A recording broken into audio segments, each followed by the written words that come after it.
time. Great. Hey, this time you've got enough notice. That's the word that you can commission address.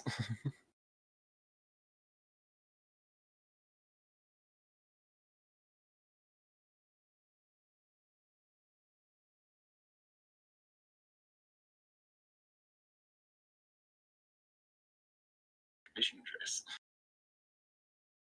Heard was the right word. No, you cannot. Sometimes, yeah, I can't hear you. Sometimes you have to like restart OBS. Oh wait, no, I can hear me now. No. No, Make sure you're Patrick, you cannot be. make sure that it's selected your mic. Because sometimes because we switch off, you have to reselect it. All right, cool. There we go. Should be working now. Awesome. Hey, everybody. Welcome to Ready to Roll. Someone is echoing us. Just real quick. Decided someone was echoing. Anyway, welcome back to Ready to Roll.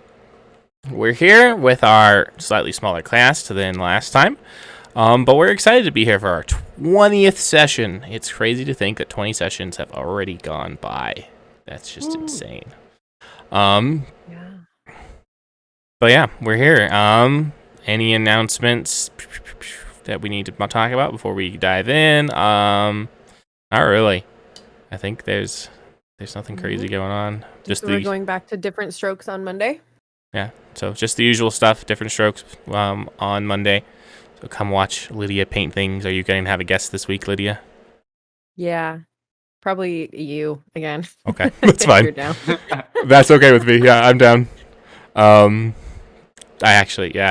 map program we're updating. The map program we use. Sorry, just as a side tangent, real quick. The map program we use sent me a message that's like, "Hey, there's an update," and I went to go do the update and said, "Wait a second, before you update, make sure you aren't playing a game within the next 24 hours because otherwise you'll have to redo all your maps because we're deleting all the maps because we're doing this as a major update to the program." And I'm like, well, I guess I won't update the map program. So, but I will have to be redoing a bunch of the maps for my home game. So that's what I will probably be working on Monday.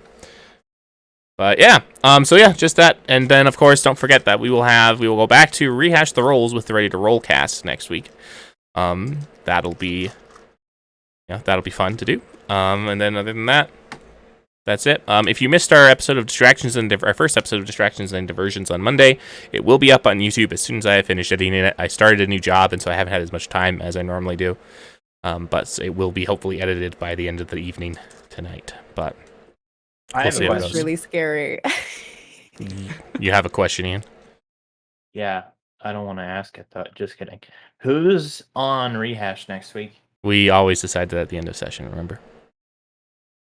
Oh. Yeah, I mean, technically, that is a thing that has been brought to my attention on multiple occasions, and therefore it's probably 19 times, in fact, at least. 19 times.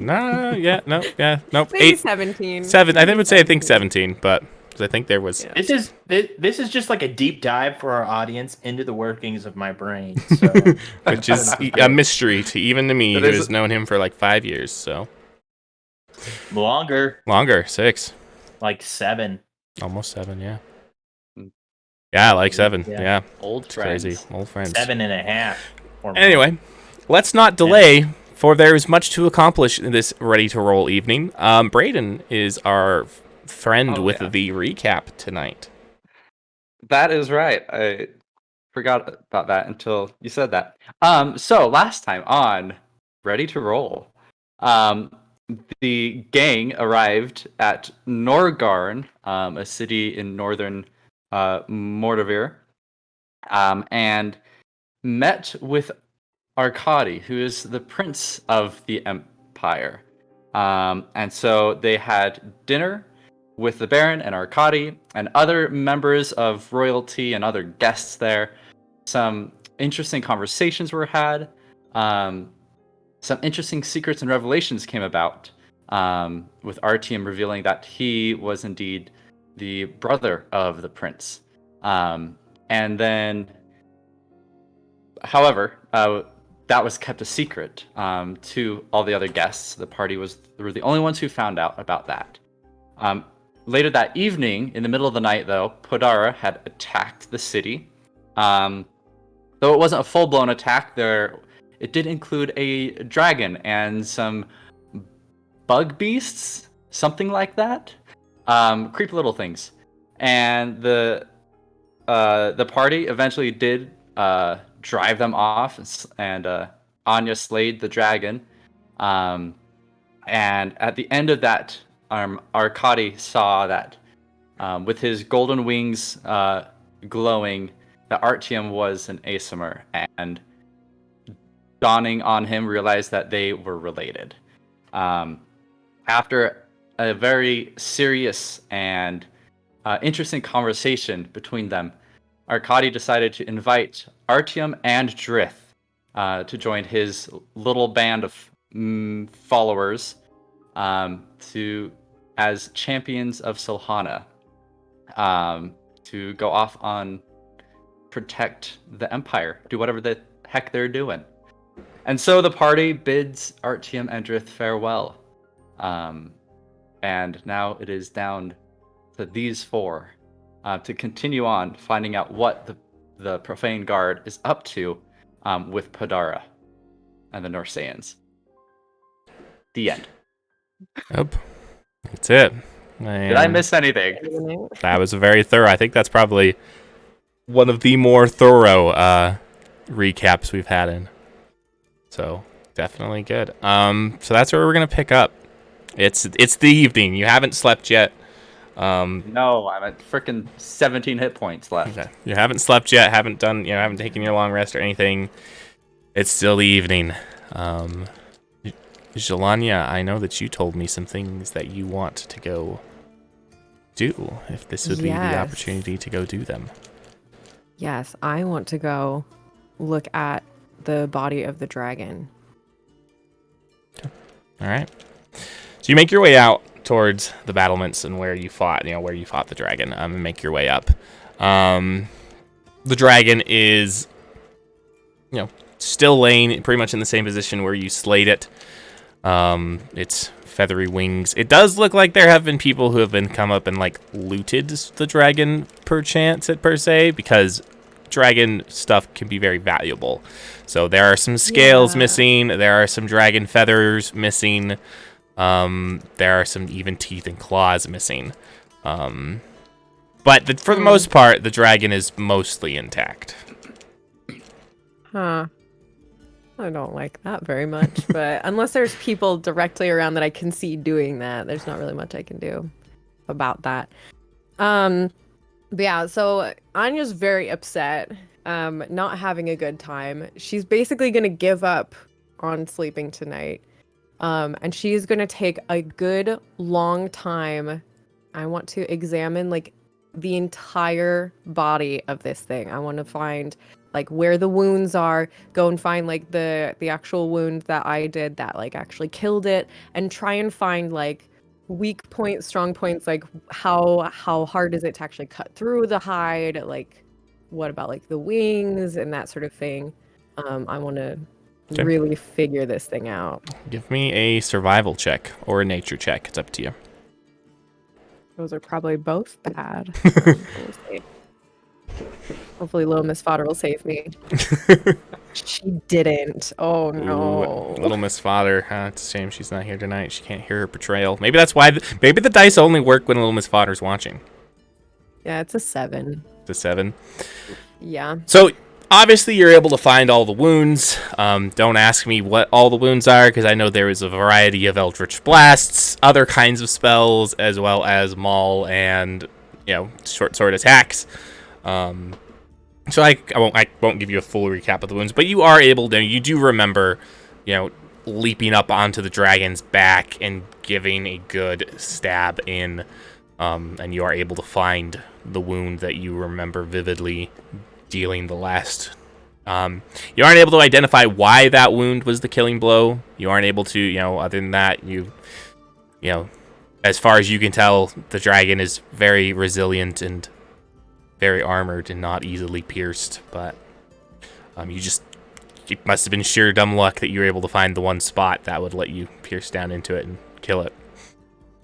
Great. I'm glad that I know what I'm doing. I want to cut off its head. Okay. All If I right. can. Like Um, that. give me a nature check. A nature check. Oh no.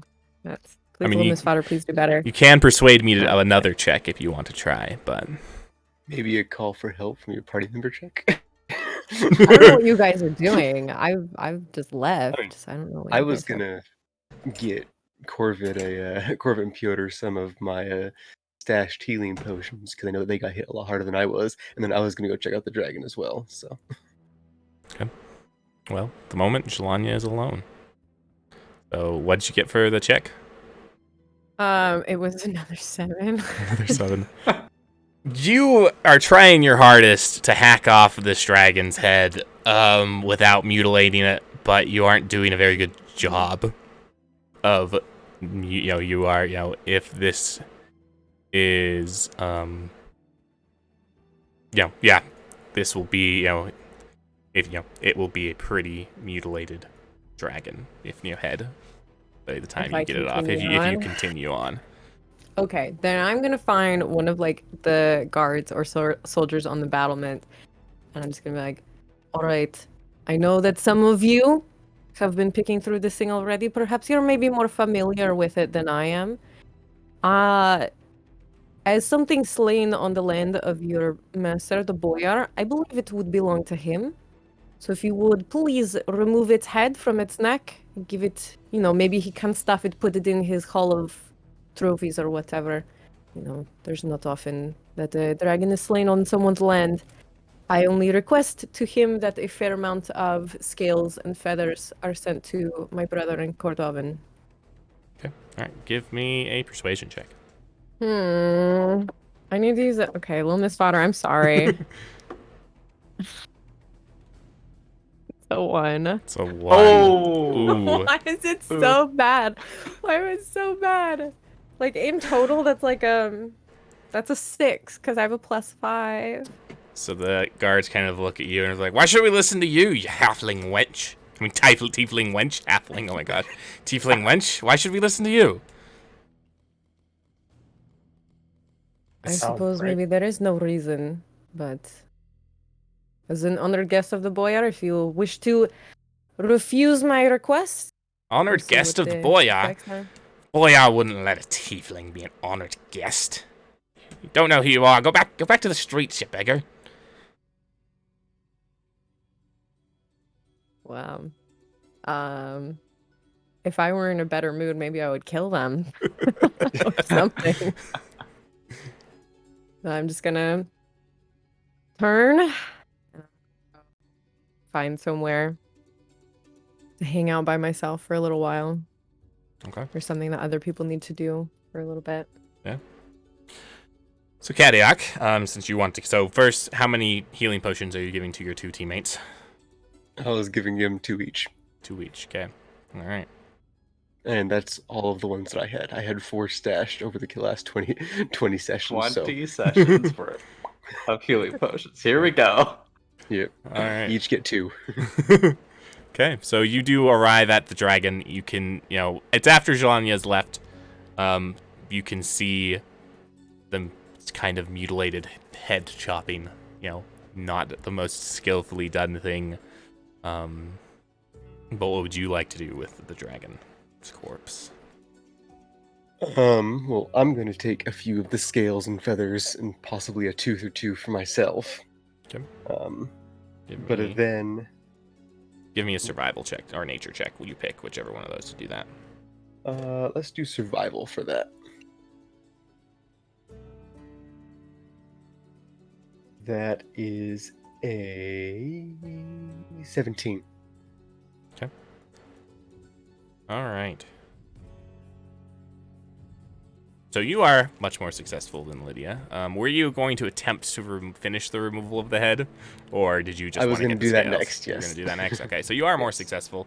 Obviously, with your respect of nature, you're not going to take too much because you were able to tell that the dragon might not have been acting of its own volition, so you don't want to be desecrating the dragon's body too much. However, you do believe that you do have the right, having vanquished the dragon, you do have the right to some of its spoils. So you are able to get a few scales, a few teeth. I was specifically going to take a scale from around the eyes, a smaller one there, Yep. one from its back as well, and then 2 of the larger feathers, one from each wing, and then a back tooth that isn't easily seen from the front. Yep, sounds good. We will say you are able to find. It is a young dragon, so these things are not necessarily as nice as they would be for an older dragon. But you are able to get those things. Sweet. And then, yes, I was also going to more successfully take off the head. Perfect. All right. And Give then- me the nature check. Okay. Or survival or nature for this one. Give me nature. You will have Nature. you will have disadvantage though because it has been mutilated by Okay. Shalanya.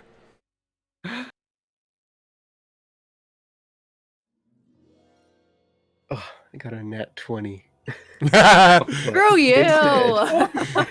Instead, I'll take the 12 to take it off. Okay. You aren't able to get the head off. However, because, if you remember correctly, the image, it did have those 2 giant horns coming out of its side. You are able to get one of those horns off. You can't get the head off, but you are able to get one of the horns off. Okay, so where was I trying to...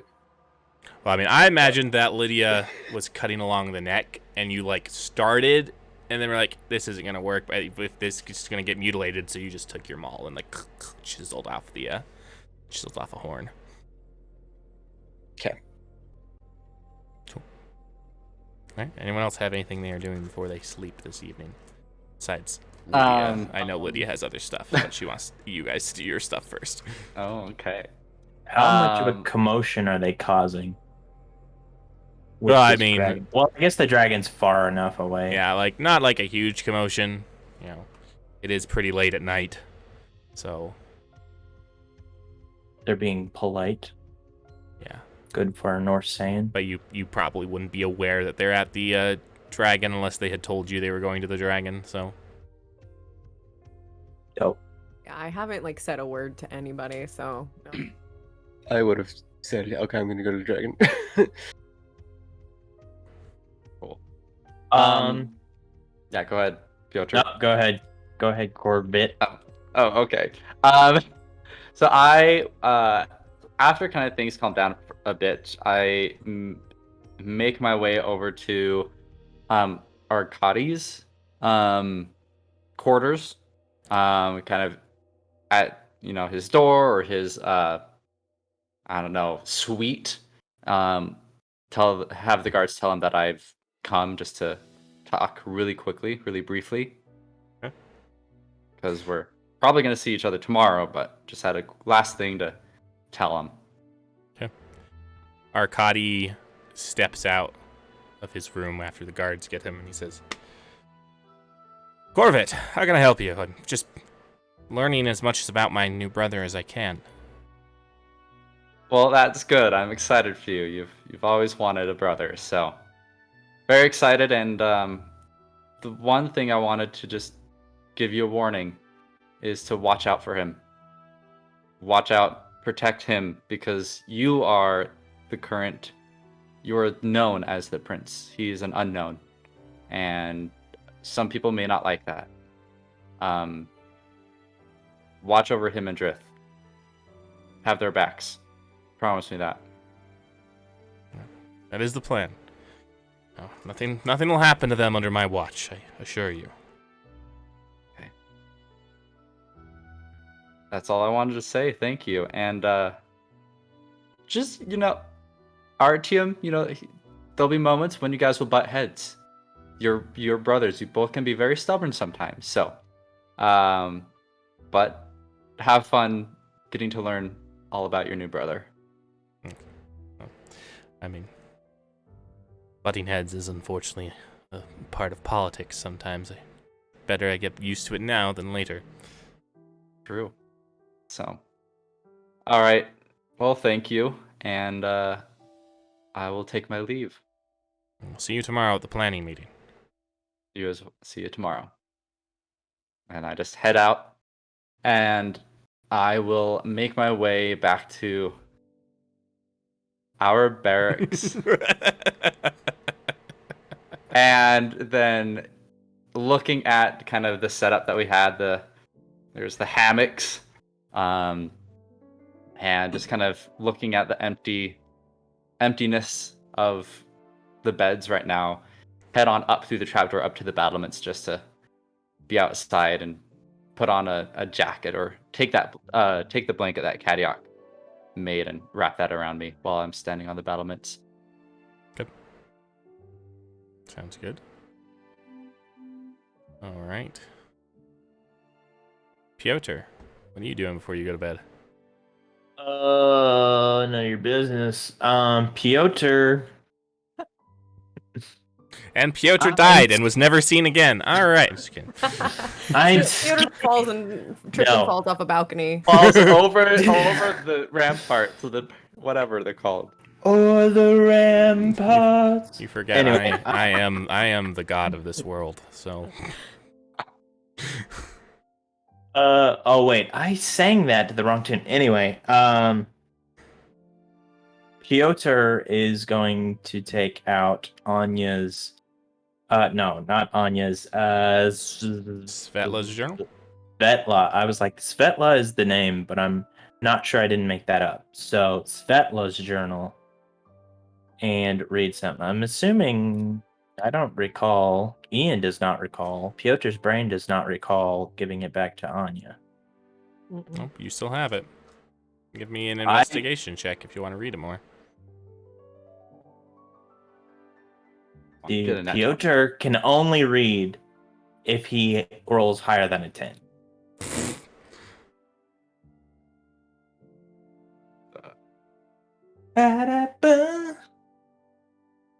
Hold on, I'm just adding bonuses. 17 plus, if that prevents me from having to do that. Okay. At least somebody's rolling well. Oh, just you wait. When it comes time for me to save Piotr's life, I will kill him. That's how my rolls go. Yeah, so that's a 22. It's a 22. Nice. Right. I will get back to you on that. I will send you the message that has more journal entry. So yeah, you'll just have to wait for a moment though. All right. Okay. I believe it's now time for, unless Kadiak has anything else he wants to do. All right. No, you'd have to sleep after that. Okay. Head to Anya. sleep shortly. All right. I want to find a place where I can be 100% alone, but it's not like in a closet necessarily. All right. We'll say that you can find that. There's no reason, you're able to find a secluded corner in, like the garden, the estates. So yeah. You are alone. Okay. I am going to take out my dagger. I'm going to sit like kind of cross-legged on the ground. And I'm going to take the point of the blade and just like poke it into just like the tip of my index finger until just a little bit of blood comes out, and I'm going to sit there and I'm going to look at it and kind of just like smear it in between my thumb and my finger. And then I'm going to just start quietly saying kind of a prayer, kind of just like talking. Yarek, fallen saint of Silhana, I know that I have no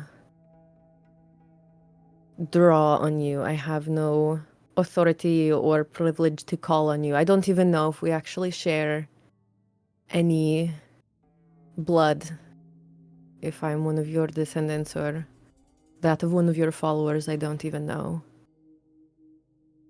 But I find myself possibly under the gaze and direction of your former mistress. And I don't know if I like it.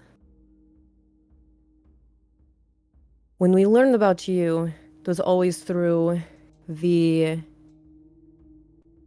eyes and guidance of the church itself, who speak of you as an oath breaker, a covenant breaker, someone who lost any light that they had and are now fallen away. And maybe this is wrong of me, but I don't trust them in what they teach about nearly anything. So I would like, if possible, to hear it from you. I have nothing to offer you, nothing that I can really give in return, especially to one that I do not know. I can only promise that I will listen and that I will believe you. And then, because I don't know what language he actually operates in, because I don't know if he is Coley or not, I'm going to then take the knife again. I'll stick it in my middle finger, and I will do the same exact prayer in Celestial. And then I will do it again, sticking the knife in my ring finger, and do the entire thing again in Infernal. And then I'll just wait All right. for a little while. You wait. Probably wait for a good 3 or 4 minutes. And it's probably just right when you're about to give up that you hear the crash of thunder and the flash of lightning that causes you to shield your eyes from how bright the light is. When you open your eyes and you blink, you become aware of a presence before you. You see a large pair of wings with feathers as black as night. They're kind of curled around this figure, shielding him from your view, but they slowly start to part, and you see a large figure begin to stand. He kind of like was the superhero landed, but he's starting to stand up as his wings part, and you can see the unmistakable hallmarks of a tiefling. However, you see that his skin is it's gray, darker gray than your skin, but it's gray. He has a long tail, and his feet, unlike yours, are actually cloven. You have what look like normal human feet, but his feet actually look like our cloven hooves. He stands, and he's wearing this ashen gray armor, and as he comes to his full height, he's easily 7 feet tall. He has horns that kind of like, they go straight out and then straight up. They're as black as onyx. And he has in his right hand a wicked-looking sword that has cracks along it, and in the cracks you swear you can see the light of lava flowing through the inner inside of the sword. His hair is dark, and a beard covers his face, and he turns to you. His eyes are closed, but he opens them, and his eyes are pure gold. And he says, "For many centuries, there have been many of my children that have called upon my name, but none so fervently as you as to do it 3 times. What language is he speaking? He's By the way. speaking. He's speaking Celestial right now. Okay. You called to me, my child, very persistently. I have never answered a child's prayer before. It's not my place. I am not a saint. There's something about you that I could not resist. Perhaps it's..." He kind of sits and looks at you for a second. "Your blood. You are one of my descendants. But I'm here. What can I do for you?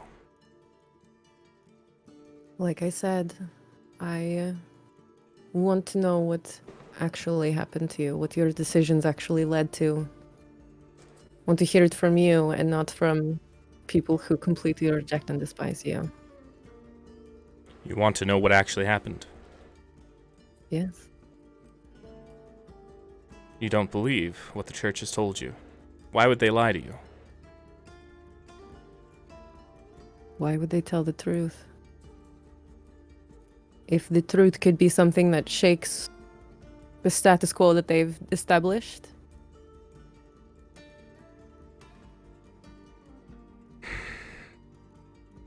They need to choose someone to keep down. It is a very long story, my child. He holds out a hand. It would be a story that would be better if you saw it. Frick, yeah. Okay, yeah, definitely. So you take his hand? Yes, for sure. You take his hand and you blink. And when you open your eyes, you are no longer standing in the garden of Norgarn. Instead, you are standing on a grassy hill. And in the distance, you can see an ocean, calmer than you have ever seen it before. Like you grew up in Cordovan. You're used to seeing the ocean, but the ocean of the north is always very rough, and it has, while the ocean you're familiar with is a blue-gray beast filled with cresting waves that are blown about by fierce winds, this ocean is a deep blue sea with a gentle breeze causing the waves to bounce up and down playfully. Yarrick is standing next to you. A breeze causes the grass to blow when you become aware of smoke in the distance, signs of a small village. That is the village of Ostrava, what will eventually become the capital of the Holy Empire. You glance around, and you see a group of children playing nearby in front of a cabin. A faint smile touches Yarrick's lips, as you can tell that he's remembering fond memories. That was us, when we were quite young. And he points to a lad who has the same kind of dark hair as he does. That was me, before I became what I am today. One figure stands out to you. A young woman with golden hair and eyes. Like, not gold, like pure gold, like tiefling's eyes are, but like the irises are gold. And she's wearing loose, flowing white robes. She plays with the children and laughs with them. Her ears are pointed like an elf's. And when you see her, you can't help but be filled with a sense of peace and joy. The goddess Silhana herself, Yarrick informs you. We spent many long hours playing with her. We were her closest friends. You count 11 figures, and as if to answer why there are only 11 figures but 12 saints, Yarrick informs you Makar and Nadeja did not join us until the war started.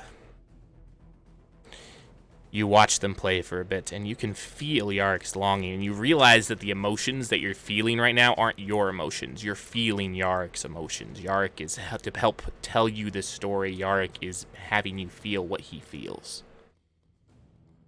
So you watch them, and further in the distance, you can see, kind of like there's like a fence around the cabin, and leaning against the fence is a dark figure. Same kind of, he has very pure, Yarrick's hair is dark and your hair is dark, but this figure's hair is pure black, and he's wearing these kind of dark robes. He's just sitting there kind of smiling as he watches. That is Morpheus, Yarrick explains, before he was corrupted and turned mad. You watch the child version of Yarrick bashfully approach Silhana. He looks sheepishly at the ground, and the goddess smiles. Yes, Yarrick, she asks kindly. Is there something I can help you with? The young Yarrick blushes. I was wondering if I could have a lock of your hair. It's very pretty. And Silhana laughs and takes out a knife and cuts a lock of her hair off, handing it to Yarrick. Here you go, child. Yarrick smiles and takes it, dancing up and down with glee. The figure next to you sighs. Those were simpler times. You blink again and you find yourself standing in marble halls. An altar with a golden flame sits in the middle of the room, and you realize you are in the inner chamber, a room in the center of the Cathedral of the Golden Flame in Ostrava that only the Archmatriarch is supposed to enter. Sitting in the flame, you see Silhana. Kneeling before her, you see 13 people, one of which you can recognize as, a young man Yarick. He looks like Yarick, but he's a young man. The darkness began to whisper to Morpheus, convincing him that the world the dragon gods had created was imperfect and needed to be destroyed. Morpheus ignored the whisperings as long as he could, but they eventually drove him mad, and he gathered his armies to bring about the destruction of the world. Silhana gathered us here, and we covenanted with her. You watch as Silhana descends from the flame. She stands before a young man who looks surprisingly like Artyom. The man looks at the goddess. Pyotr Alkaev, she speaks. Do you covenant with me to obey my laws and to fight to protect this world, even if it may cost you your life? The man, who you now know who would eventually become the first Tsar, bows his head. I do, he says. Silhana reaches out, a golden flame in her hand, and places it upon him. The flame circles about his head like a crown before disappearing. Then I grant unto you the divine right that you and your descendants may rule this land justly and fairly. We all promise that, Yarick informs you. And in return, we all receive different blessings and responsibilities. And we gathered the people under her banner, and we marched to war. A bloody battle now rages around you. You watch Yarick, the young Yarick, cleaving through enemy combatants, blood spattering on his armor. Zombies and skeletons join the fray, the infamous necromantic forces of Morpheus becoming apparent. Then, a demon lands on the battlefield, charging through dozens of men. Fire follows in its footsteps, and it lets out a terrifying bellow. Angels did not exist yet. The saints would become the first, and so the demons that Morpheus employed killed hundreds, if not thousands of us. Silhana tasked me with finding a way to counter these terrifying infernals. I found a solution, but it was not favored by our forces. You now find yourself in a tent, standing next to a table with a map of Inara, though different than what you're used to seeing. The interior of the tent is dimly lit by a torch, and you see Pyotr Alkaev and Yarick standing face to face. Pyotr looks at Yarick, a look of pleading on his face. Please, Yarick, don't do this. You'll break her heart if you do. And she'll die if we don't, Yarick replies. There has to be some other way, the young Alkaev begs. We'll find it. I'm sorry, Pyotr, but our minds are made up. We're going through with the ritual. The young Yarick glares at Pyotr, whether you like it or not. If only I knew what it would cost me and those who followed me, the present Yarick says. But I had made up my mind. I knew what I needed to do. You find yourself in a clearing, a stone bowl in the middle. 6 stone pillars surround you, and 4 torches provide grim light for the proceedings. Hundreds of people are gathered round. You recognize the young Yarick and see him take a step towards the bowl. He turns to the crowd and straightens up. My friends, he begins. Our world sits on the brink of destruction. Morpheus stampedes across the world with his hosts of undead and demons, seeking to destroy that which our beloved goddess created with her siblings.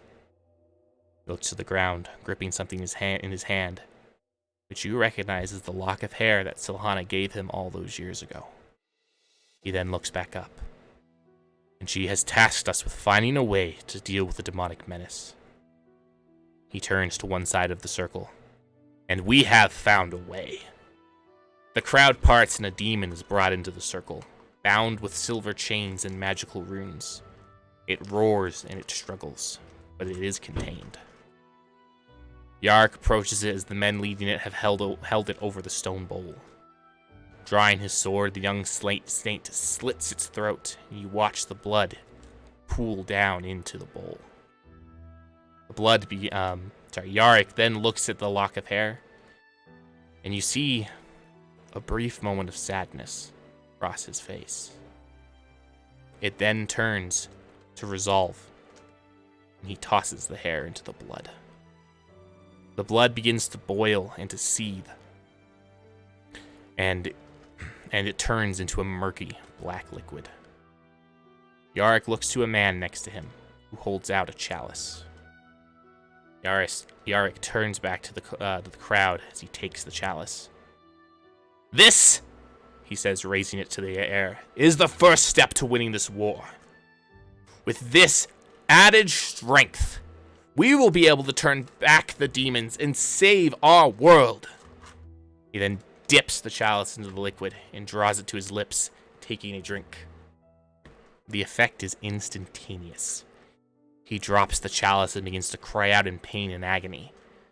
He falls to the ground, and even in the dim torchlight, you can see his skin turn from pale to gray. The horns sprout from his head, and he lets out a sorrowful howl. He looks up, and he seems to look almost straight at you. His eyes are now red. The modern Yarrick looks at you. "I was the first to sacrifice my humanity," he tells you. "But now I was strong enough to fight the demons, and others followed." You watch as others approach the ritual, and they too begin to partake of the blood. You blink and find yourself standing in the Cathedral of the Golden Flame again. Silhana floats in the fire, and you can see the tears streaking down her cheeks. Yarrick kneels before her, and the 12 saints are scattered around the room. The goddess shakes her head. "Why, Yarrick? Why did you do this?" Yarrick looks at his goddess. "To save our people. To save you." Silhana shakes her head. "Where is your faith, Yarrick? The war was not lost." Yarrick looks down. He does not respond. Silhana kneels before him, placing a hand on his chin. "Do you know what this will cost you?" Yarrick looks up at her. "No price is too great." Silhana shakes her head. "This one is. All your generations will be cursed with this blood until the end of times. Because of their appearance, they will be hated and they will be reviled. Because of their blood, they will fight terrible urges. You have not only cursed yourselves, but you have doomed the generations after you." Yarrick looks up, a steely resolve in his gaze. "If it means our world, if it means you will be safe, then the cost was worth it." "Little did I know," Yarrick said, "that the price we paid would still not be enough." You find yourself in the valley of Pelegorod, battle raging around you. Yarrick charges with several other tieflings, fighting the forces of Morpheus. Suddenly, in the sky above, you see a dark rift seem to open. Streaking through the sky are 2 dragons, one gold and one black. They charge the rift, and there is a flash of light, and both dragons are gone. You watch as the young Yarrick falls to his knees, tears streaming down his eyes. You turn back to the old Yarrick, the modern Yarrick, and see that he too has tears streaking his face. "My sacrifice was not enough to be able to prevent the sacrifice that Silhana needed to make to save our world." You blink again and find yourself in a different part of the Golden Cathedral, the Cathedral of the Golden Flame. A woman with blonde hair and blue eyes sits on the throne, wielding a scepter that looks like a dragon is wrapped around it. She looks at Yarrick, smiling. You're guessing that this was the first Archmatriarch of the church, Edita. Thank you for coming, Yarrick, she says, genuine care in her voice. I was worried about you. Yarrick does not match her gaze. Of course, Archmatriarch. You speak for the goddess now. I would be a fool to disobey. Don't call me that, the woman says. Just call me Adita. We've been friends for too long for this formal nonsense. Yarrick does not respond, and Adita sighs. With the organization of the Empire, the people are beginning to call for a more formal organization of the Church. Silhana left behind some guidelines, and I can feel her spirit still guiding me, but the people are calling for our canonization. She chuckles. They seem to think we're saints. She adjusts her robes, clearly uncomfortable. I was still getting used to wearing normal clothes again after years of wearing armor, and they want us to have official titles. Yarrick shrugs. Humanity has always craved order and structure. Adita nods. Certainly. I've talked to the others, and we've made a decision. You brace yourself, preparing for the inevitable rejection of Yarrick and his denial of sainthood. And Adita smiles at her old friend. We want you to be a saint with us. Yarrick looks up at her, his face stony, and he shakes his head. I am afraid I must refuse. Adita looks shocked. What? Why? I am not worthy of such a title. I fell from grace. I disobeyed my goddess, and I failed her. I am afraid that I cannot accept such a lofty position. Adita shakes her head. Yarrick, we've forgiven you. Silhana has forgiven you. But I have not forgiven myself, he interjects. Adita pauses, looking at her friend. Yarrick, nothing you could have done would have prevented Silhana from sacrificing herself. It had to be done. We could have found another way, Yarrick says, shaking his head. I cannot be numbered by her side. I cannot be counted as her most faithful followers. I disobeyed her. I fell, so I must pay for that. You find yourself in the garden once more. I had disobeyed, Yarrick tells you. I sacrificed all that I had. She had promised me so much, blessings innumerable. And I forsook them. My sacrifice. The curse that I laid upon my children, my children's children, and the children of my followers. It was all for nothing. Jelania, do you know what happens to tieflings when we die? No. In life, tieflings must work harder than any other race to bring themselves closer to the goddess because of the taint that we gave you.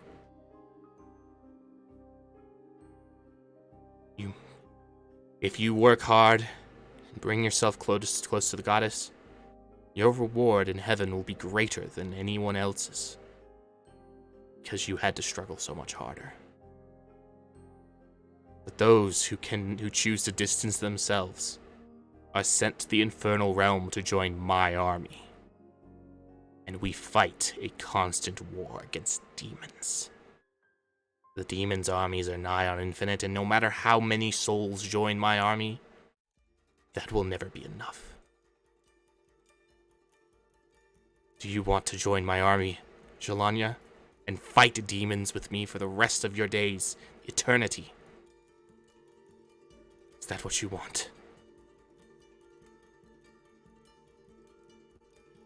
What gives you claim over my soul? The claim over your soul is the taint in your blood. Silhana does not believe in punishing the children for the sins of their fathers. But she's only asked us one thing, that we obey her. And if you forfeit, and if you choose to disobey and choose to not follow, then you will join my army, whether you like it or not.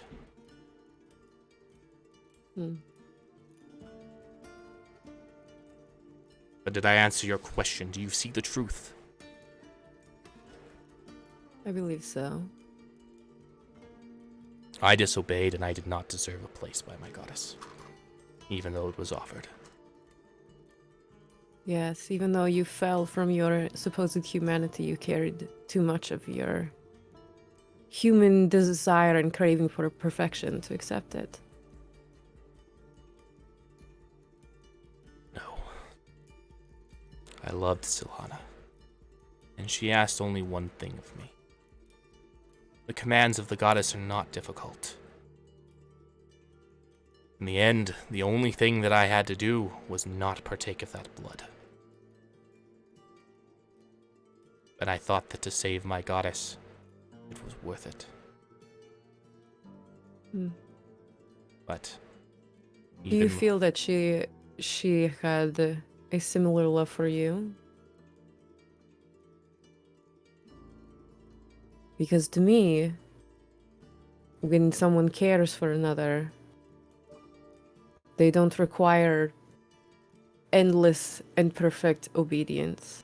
They're willing to forgive deviation. You look upon Asks me. you to become exactly the same as her. Oh, That doesn't seem like love. That seems like self-obsession. That is not what our goddess expects of us. She does not want us all to be the same as her. She does not expect us to be perfect. Believe me, if she expected us to be perfect, Pyotr Alkaev would not be a saint. He had many sins.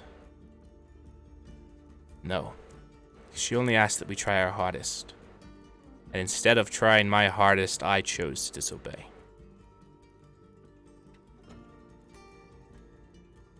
There are immutable rules that even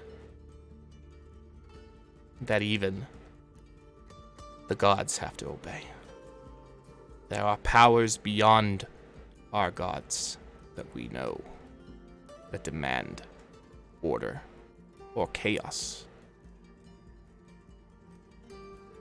Silhana is bound by laws that we cannot comprehend. These are the laws that demand our obedience. So there are only two paths? With all the deities and powers of the multiverse, there are only two paths. No. For others, there are not. For tieflings, there are. Because of the choice that me and my followers made. Maybe one day, that will be broken. But for the tieflings of Inara, I am sorry for the terrible curse that I placed upon you.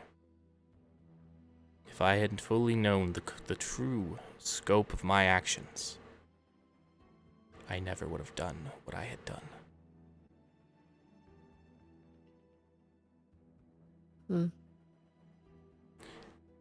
You bear a terrible curse, my daughter. And it is your choice. There are many tieflings who come to my army gladly as they seek to fight. Some who even had earned their place by Silhana's side and chose to come follow me willingly. There are many in my army who did not.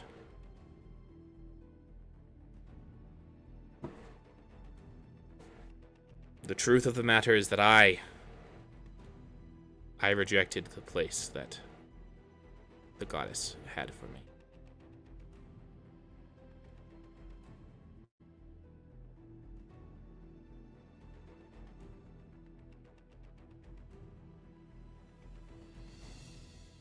I don't know if I placed blame on you at all. You do not Seems place. that she is less than, for all her perfection, seems less than perfect. You had only met her. You would truly understand. But you've never met the goddess, and you would not understand. The goddess asked for our obedience, and we obeyed not because we were required to, but because we loved her. My sin was loving her too much.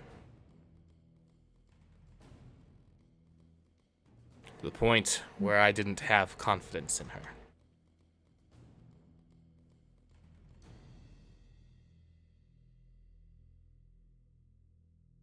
The church and the people in it in this day and age are not perfect. I will not deny that.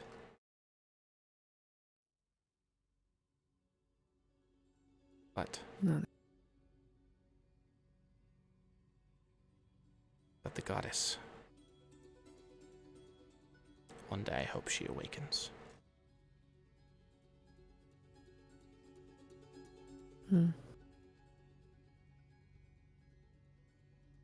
One day maybe she will take notice of us down here. You think Maybe she she'll do doesn't something about it. notice because she doesn't care? I think if she cared enough, she would be able to do one tiny thing, one small thing, to change the lives of people. It would require so little effort from her. Silhana's Such a small asleep, amount. Stilanya. She can't. I understand. You demand the impossible, then. Maybe I do. Maybe I would rather be in the reality that does not have such dependence on magnificently powerful beings who can yet do nothing, who say they care, but then will not act.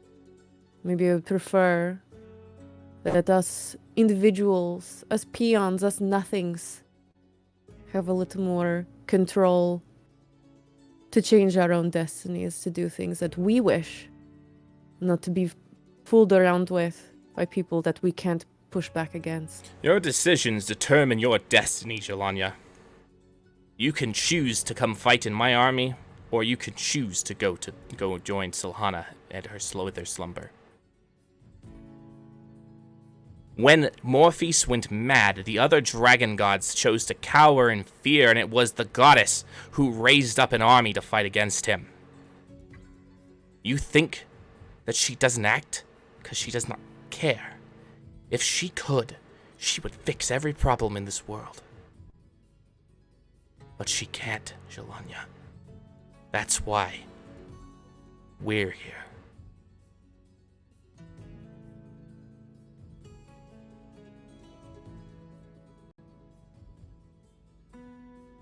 I thank you for explaining your position and mine. I will now know what my decisions will result in.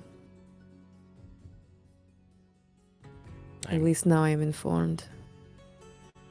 I am terribly sorry for what I did to you. I wish that it would be different.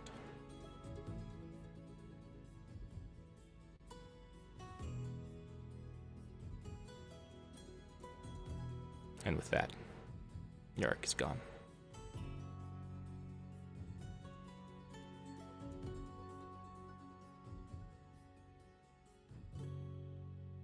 I'm just gonna probably just sit there and hang out there for the rest of the night. Not gonna sleep? Nope. Alright. Well. You Do sleep. not want to go back to that mostly empty feeling barracks now. Well.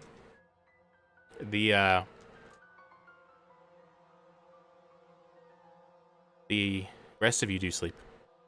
Go through your evening. Piotr, can I have you roll a D100 for me real quick? No. Rejection. You requested, I denied. You can reapply again in 30 days.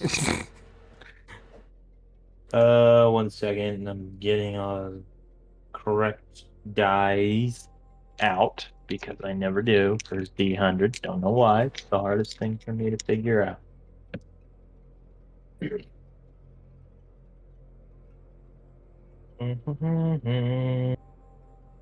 Gosh dang it. What is that? Okay. 88. 88. All right.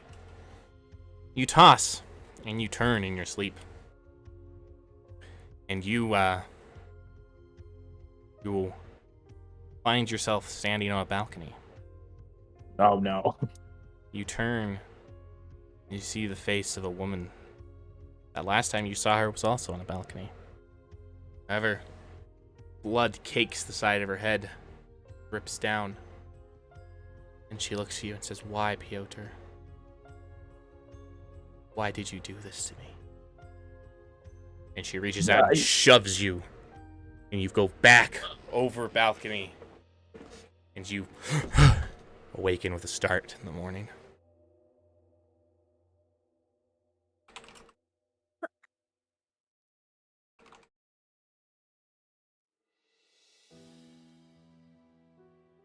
Piotr gets up, puts his, I don't know what you do in this world. I guess he puts his slippers on, gets his dish soap bubble pipe, and goes for a walk. All right. Wait, what time is it when he wakes up? What? It's probably just a few minutes before dawn.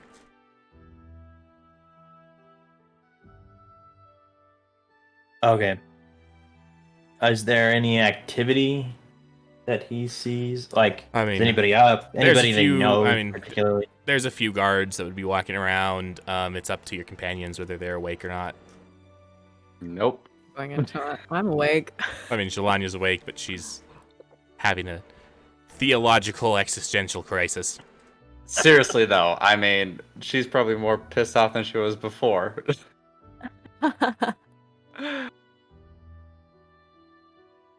Wait, do I see him though? Wherever he's at? If he's going out and taking a walk, sure. He probably walks past your garden. I'm gonna go follow him. Stab him in the Do you make it obvious you're following him, like come up next to him, or like you just I'll stay like 30 feet away. I'm not gonna like stealth and like make it like I don't want to hide from him. Like I'm okay if he notices me, but I'm not gonna like walk right up on him.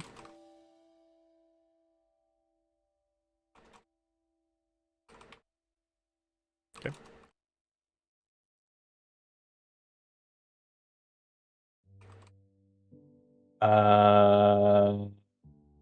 Wait. I don't know how to litigate this. I mean, Like from a mechanical perspective. at this point, I'm not gonna make you roll. She's not trying to be particularly stealthy, so like if you want to notice her, you're welcome to notice her. But if you're kind of absorbed in your own thoughts and don't want to notice her, that's perfectly fine too. It's up to you. Whatever you think basically will tell a better story at this moment. Yep. All right. Chat. Now you get the inner workings of how he makes these decisions. Piotr is just he's walking around, just like kind of not having a good time. And then he turns around and he sees Anya with her dagger out, ready to. No, just kidding. No, dagger is away. Still blood all over my hand though. Oh, yeah. Great. And immediately he's startled out of his reverie. Anya, are you're bleeding, I think? No, it's stopped at this point. But it is yours then. Yes. It usually is. Usually? I've far more been covered in my own blood than the blood of someone else. We've shed our fair share of the blood of others together. So you know then what that means. That it is still that way. Come again? You know then how significant it is that is still true for me. I have still had my blood on me far more than the blood of others, even considering what we have done together. Now that you restate what you just said, yes. Is there hmm. Listen, I am. Are you okay? No. No, that's not. No, I'm not. I Are you have. leaving too? Sorry? Are you leaving too? Leaving? No, I'm just. I'm just. I. Have you ever felt like you were a prisoner in your own thoughts and dreams and, in some senses, existence? I have these No.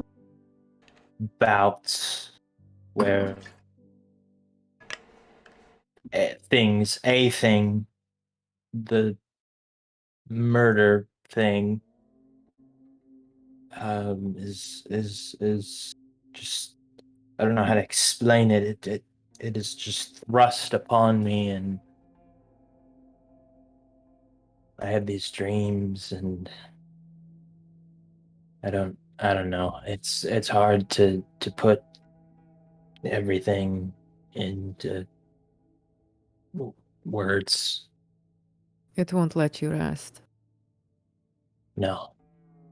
It won't leave you alone. No.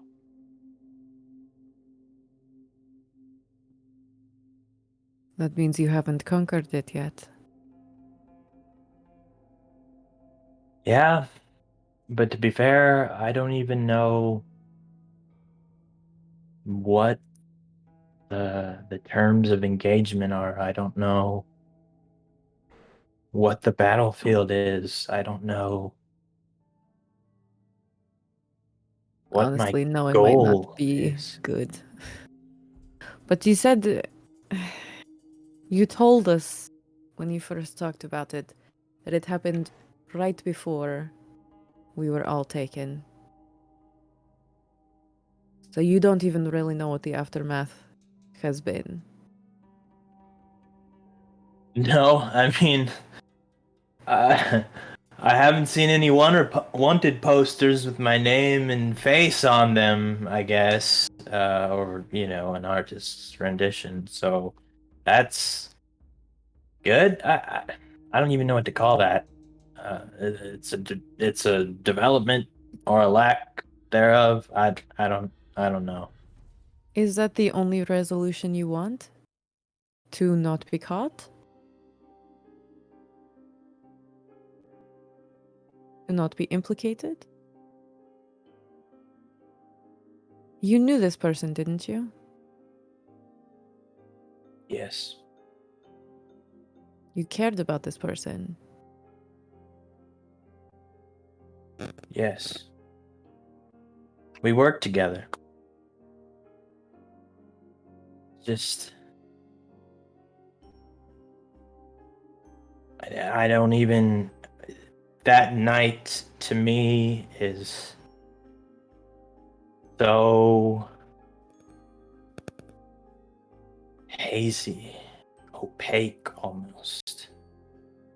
And the only thing from that entire moment, it stands out like a bright flare, a signal, is what happened on that balcony. And I don't.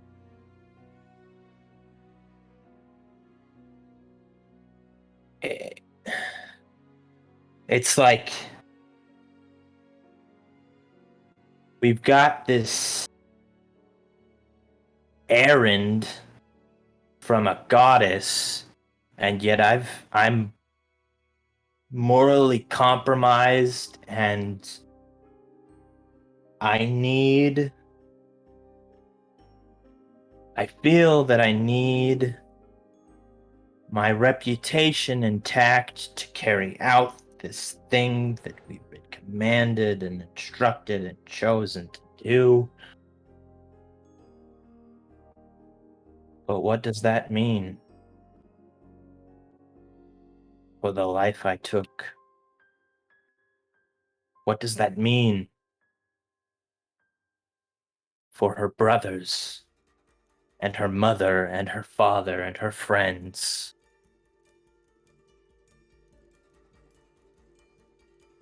I don't know. What does it mean? But I'm sure that if the tactic is to stay as far away as possible, you will never know. So what do? Find out.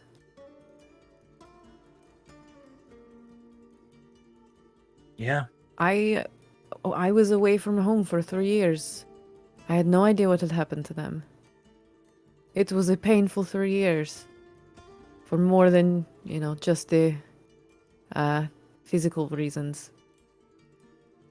Wanting to know what has come to people that you care about. Assuming the worst, assuming that things are awful, and not knowing. It's a terrible thing. I understand.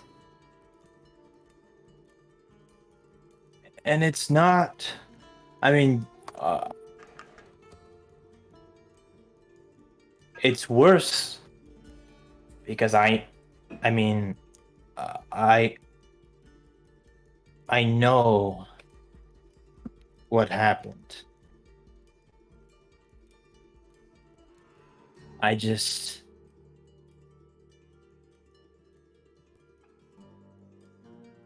don't know what to do. And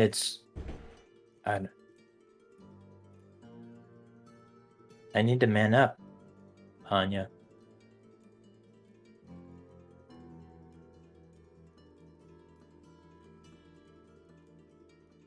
I think that the situation is more complicated than stay away and do nothing ever, or fess up and go to jail. Things are rarely black and white. Things are rarely two choices. There is always some other way to go about things. There's always some other choice. If you go, you find out what happened, you feel you really need to confess to them to pay the price, fine. There are other ways to make amends than to sit in a jail cell and do nothing.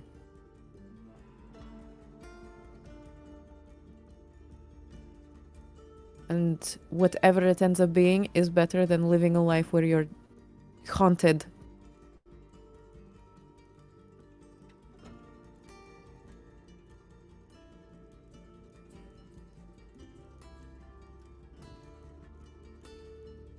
Yeah.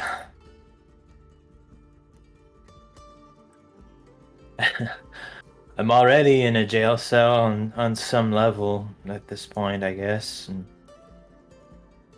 I'm never leaving this one until I sort out everything going on outside of it.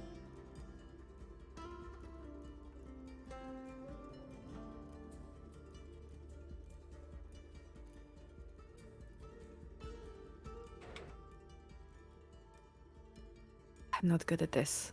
I'm not good at feelings. I'm not good at advice.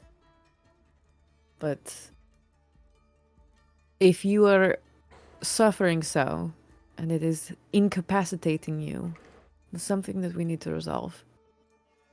We have things that we need to do later. I assume today, I assume it is nearly morning. But after that, we don't know exactly where to go. We don't exactly know what to do. If you need something to make you more whole, I don't see why that can't be something that we work on. Your expertise is extremely important. your point of view is something incredibly valuable. I don't want you hindered and suffering if you can solve it.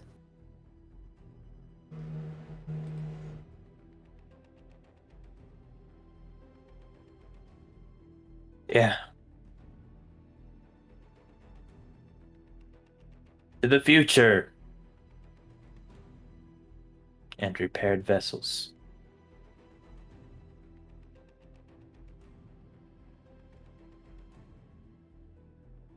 The next time we're in Vinhelm, I've got some visits to make. Oof, that's really far away. If we're going to go there, we need to decide to go there. It sounded cool.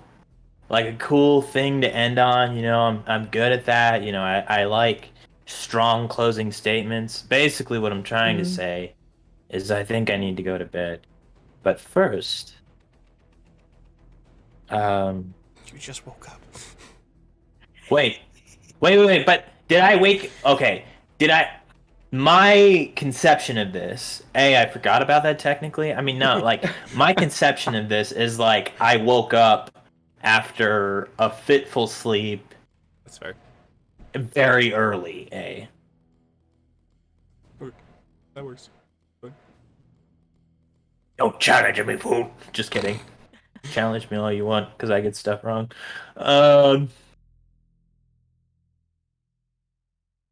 But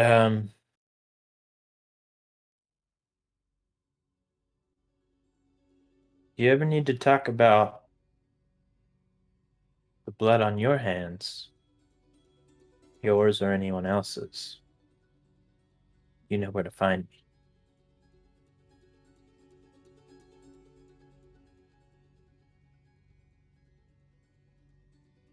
Thank you. I do have a lot of challenges with blood, it would seem. But you should go back to sleep.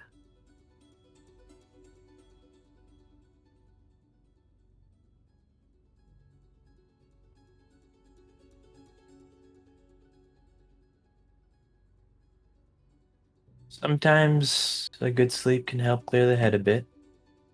I'm gonna go catch a couple hours myself, if possible.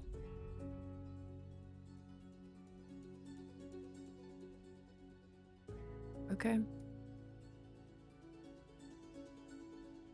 See you around. See you in a few hours. All right. Okay. And knowing with what else is going on in the rest of the session, we're actually going to take our break right here. So we'll be back in about 5 minutes. Don't go anywhere. There's a lot of interesting things coming up, and we will talk with you all in just a bit.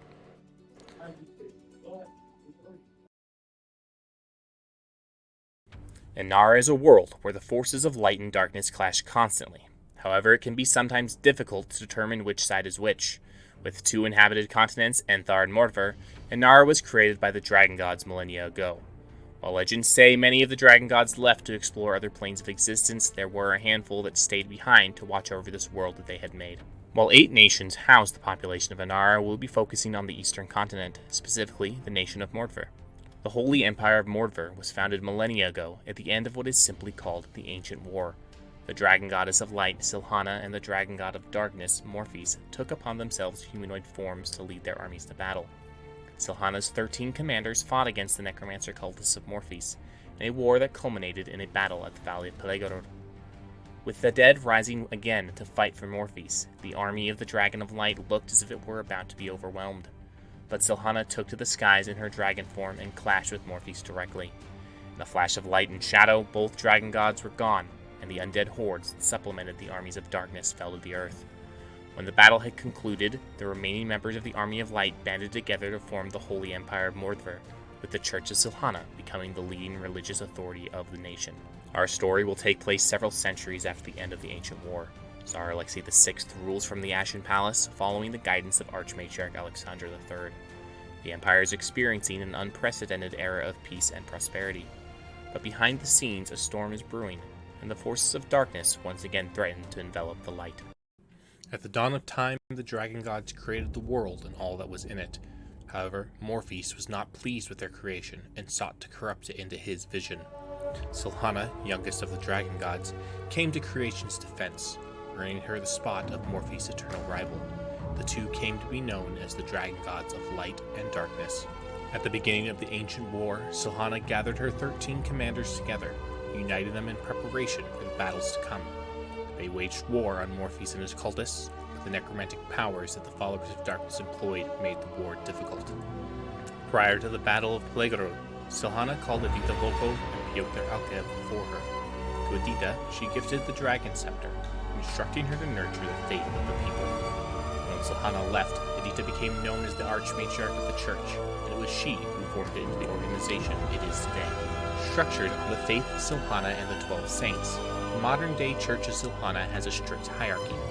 The Archmatriarch serves as the head of the church, and underneath her are 3 matriarchs and 3 patriarchs, who serve as spiritual advisors to each boyar and their regions.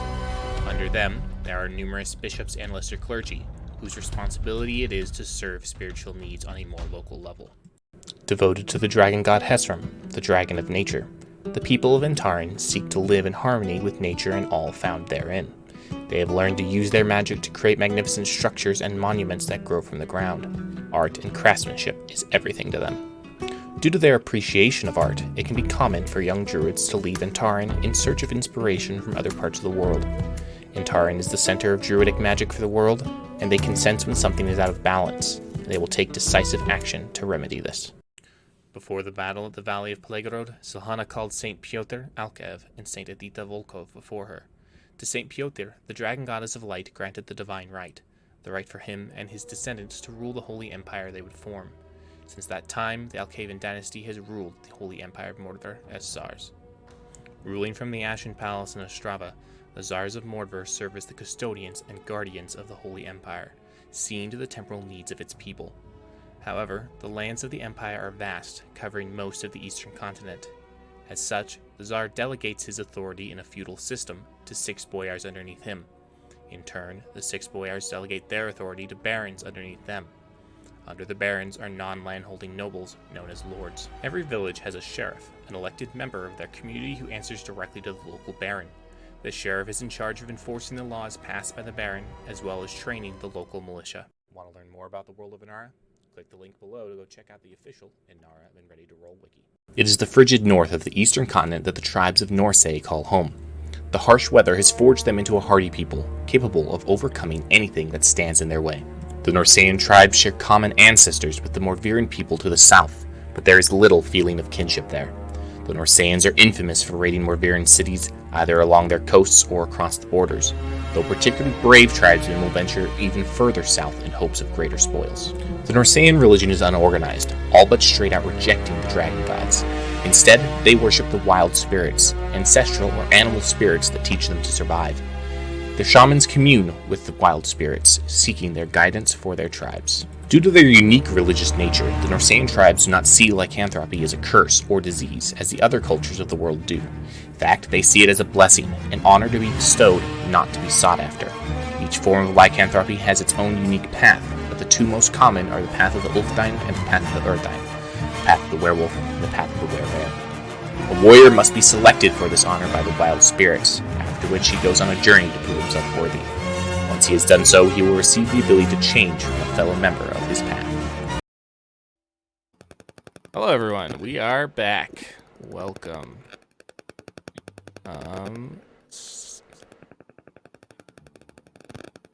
Someone is popping like crazy. Okay, that's better. Anyway, welcome back everyone. We are gonna pick up where we left off. So the rest, I'm assuming that, Pyotr goes and gets some sleep.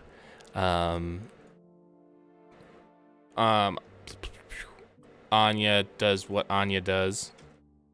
I'm basically gonna go to like near the door where the meeting's gonna happen, and I'm just gonna hang out there. Okay, sounds good. Mm-hmm. All right. So you awaken. So the rest of you awaken, and obviously get breakfast, do other things, and you Yeah. So is there anything that anyone wants to do before the meeting?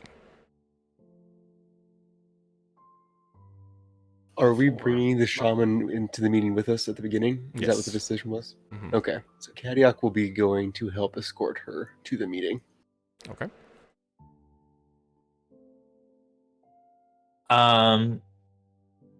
Piotr's gonna go splash a bunch of water on his face. Okay.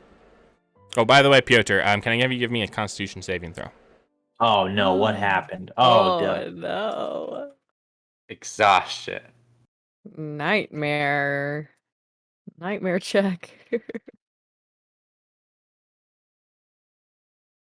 da-da-ba. If this is for exhaustion, should I do one Yeah, too? it Because I should- was awake all night. I had a This very isn't intense night as well. for exhaustion. Oh, okay. Oh, I was just okay. assuming. Sorry, It's What for if- a different thing, since he only got a. It's determined whether or not he gets the benefits of a full rest or if he only gets the benefits of a short rest because he didn't actually sleep the whole night. Gotcha. You just don't get the benefits of any rest, so 9. Could I say that I got a short rest? Oh, sure kinda you can just say you sitting got a there short waiting rest. You for should say lunch. you got a short rest if you want. You got a 9. All right, you only get the benefits of a short rest. So to recover your hit points, you would roll. So you don't get any spell slots back unless you're a warlock. So you're not a warlock, Oh, so you well. don't get any spell slots back, and you don't get any of your.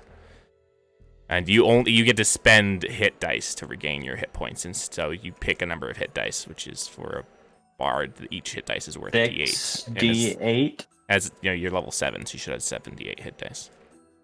Do remember that I gave you 2 yay. hit point or Yeah. health potions. That's what they We call do them. have 2 health potions, yes. How much do those do? 2d4 2d4 plus 2d4 4. plus 2. Or 4.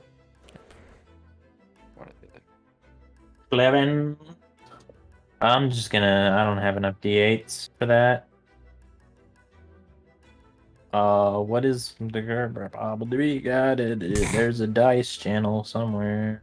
No, not Sorry, anymore. Just Google D&D dice roller. Yeah. I was like, I'm not gonna do that. Or you a could million roll each times. individual one and do the math like everyone else. So this meeting. Yeah, so the meeting. Yeah. While you're doing Is- that, we'll talk about the meeting. Cool. Yeah. So, Corbett, will did you have anything you wanted to do before the meeting? Or because the Get meeting there- isn't till maybe 10 o'clock-ish. You're probably getting up around 8 o'clock-ish. Morning. Feel rested. Awesome. So I don't really have any plans. Corbett doesn't have any plans for this morning. Just so much happened. He's like, I don't care right now. But so he wouldn't necessarily do anything beforehand, except he would arrive early to the meeting. Just something as a noble, just something he was taught, especially from Tian. Okay. So he'd arrive early and potentially see Jelania there. I don't know if she's where she is. Yeah. Yeah, I'm Right just outside the hanging door. out right by the door. So- Still got. I think most of the So- blood is probably flaked off at this point, but it's still there. How do you? And I look really tired. I was like, I'm ragged for sure. So Hit points wise, I'm fine. yeah, no, I'm talking about as just Jelania. She looks really tired. So, Mhm. and I'm assuming I can notice this. Pretty obvious and apparent. Good morning, Jelania. You I mean, you always look great, but you don't. You seem a little on the weary side. Yeah. Also, very good joke. Yeah. Are you doing all right? I mean, I don't know No. any of us. Should I be doing all right? I feel like it would probably mean something terrible No. about my emotional state if I was doing all right. Fair enough. Fair enough. Are you doing all right? No. That's a bad question on my part. But Okay, you're not You doing too seem- well. yeah, It's I know. forgivable. But did you get any sleep last night? No. Yeah. I think I was only able to get sleep last night because getting knocked out by a dragon might, make your body want to sleep. So, besides Yeah. that, I don't think any of us are feeling top spirits right now. You think Yeah. Artyom and Drith will be here for this meeting? I don't know. I don't know. There's only 4 of us now. It's weird. Yeah. You know those 4 barely there people. Yeah, I think maybe put us all together, we're probably a person and a half. person and a half. Yeah. We are one weird person and a half. Yeah. But those times that with Drith and Artyom, just kind of hard to believe that that's not gonna be a thing anymore. Even the times when when we would disagree on certain things and different ways we looked at being an Asimur. In a way, I'll miss it. I won't miss all of this stuff, but they were both good people. Yeah. Yeah, they are. But Trying not to think about it, to be honest. I am sorry for bringing it up. It's fine. It's okay. Yeah. I mean, I guess we don't have the time right now anyway, so things Yeah, to do it and was... Podara to stop, I think, still, so Yeah, and there are more urgent things. Yeah. Even also aside from those. No. You kind of fell out of the sky a little bit before you got knocked out of the sky. If you remember. honestly, all that moment was a blur. Would you say that again? You kind of look up and down the hallway, make sure there's no one around. Remember your wings kind of went away for a little bit. You don't remember I this? think of, Wow. like, vaguely it. I got. I think going unconscious right after that didn't help. Okay. Yeah, But no, if it's not a big deal, we don't need to discuss it. And probably not a good idea to talk about it here in the open when anyone can walk by. yeah, just one last thing. You did see that though. You're saying because it like rings a faint bell in my memory. Yes. I think we all saw it. Right? We all saw it, right? Okay. Yeah, pretty much. Well- I think. It's just Yeah. up, yeah. You all would have been able to I was see it. flying. It's It's up probably to your character whether or not you were observant enough to notice it. Yeah. Well, thank you. That is concerning, and I'll have to figure that out, I guess. Oh, sorry. Is that something you're trying not to think about? Oh, it's one of my internal strifes, I think, that I'm having. Okay. We'll talk about it if you'd be willing Yeah. after this is done, after what we're trying to do. So Yes. Yes. I think we all need a lot of therapy. okay. When whatever we up here is done, let's talk. Is that okay? Yes.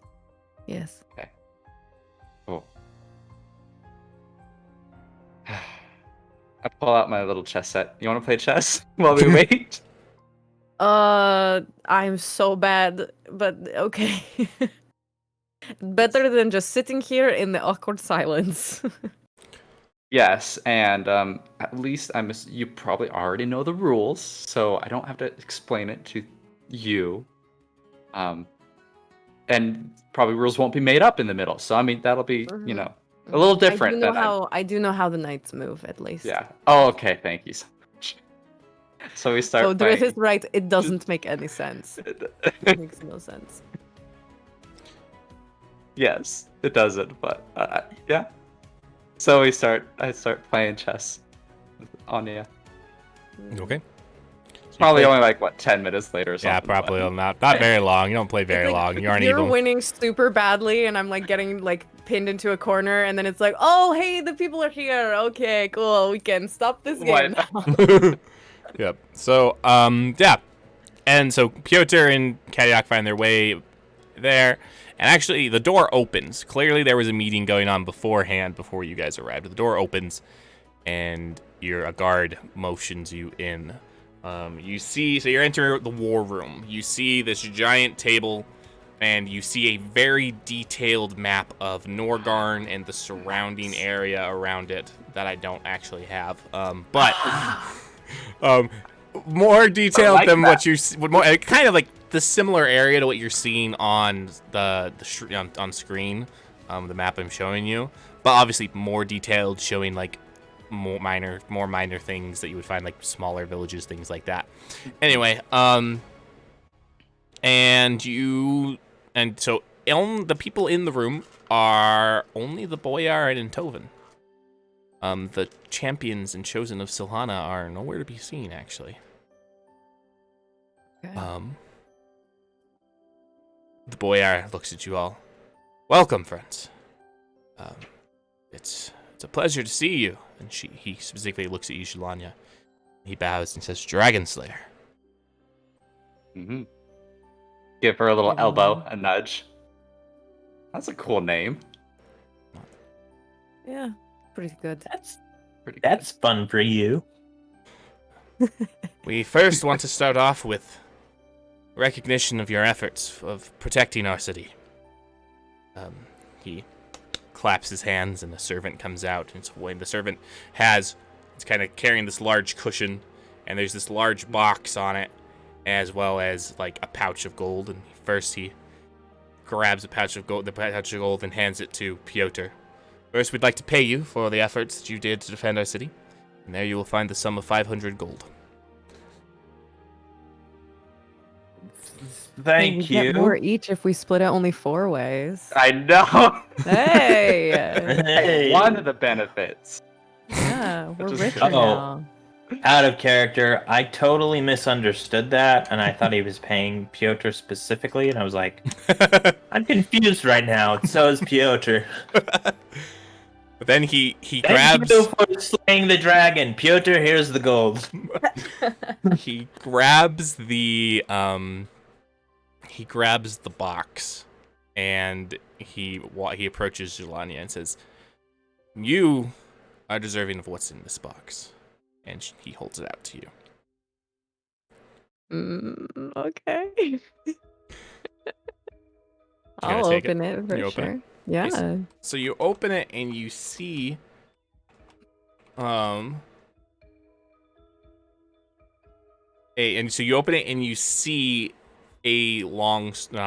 short sword, in the style of, in a very dwarven style. You don't quite recognize the metal it's made out of. It seems like, at least the coloring seems to be in between steel and silver. And he says, many generations ago, my ancestor, had wielded this blade. This is, a dragon slayer. It's you, having slayed a dragon, are worthy of this sword. So please, take it and use it. It's made of the finest Ethereum we could find. Well, that my ancestors could find at the time. It is Ethereum. That's a lot of money. Oh, wow. So That's this is what great. the Dragon Slayer does in game terms. So normally it is a +1 bonus to attack and damage rolls made with them as a magic weapon. Then when you hit a dragon or dragonkin creature, so that includes things such as wyverns, dragon turtles, those kind of things. That creature Does it also work on like kobolds and dragonborns that does way? not work on kobolds and dragonborns that way, but Okay.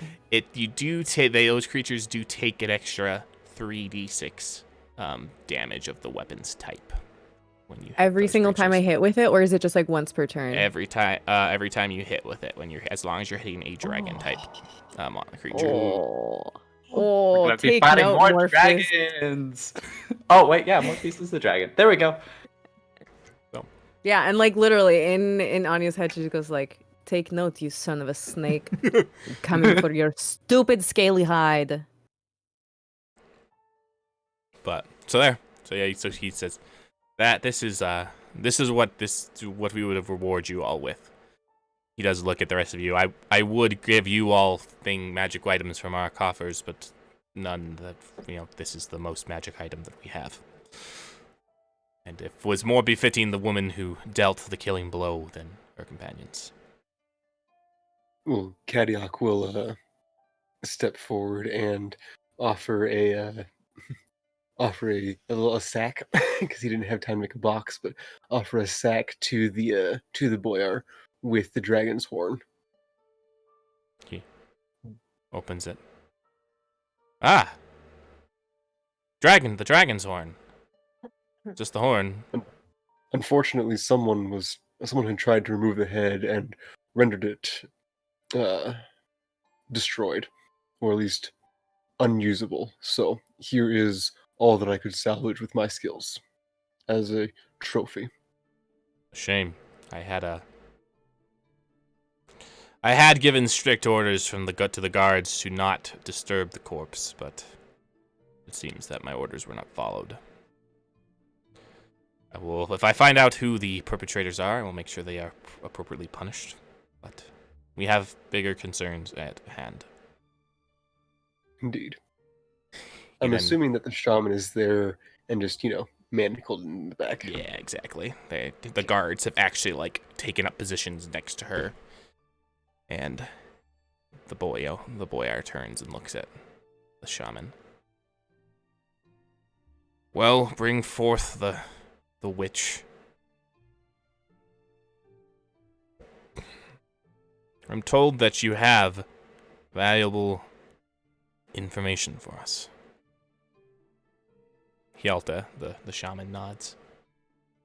I do.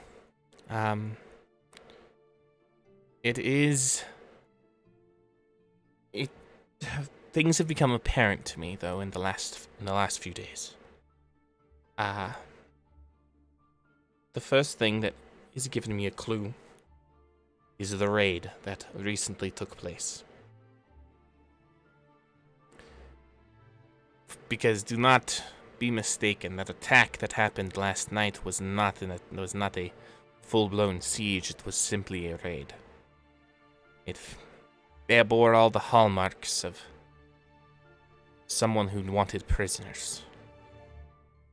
Thralls that we would use, that normally, under normal circumstances, we would use for slave work back in our camps in Norsay.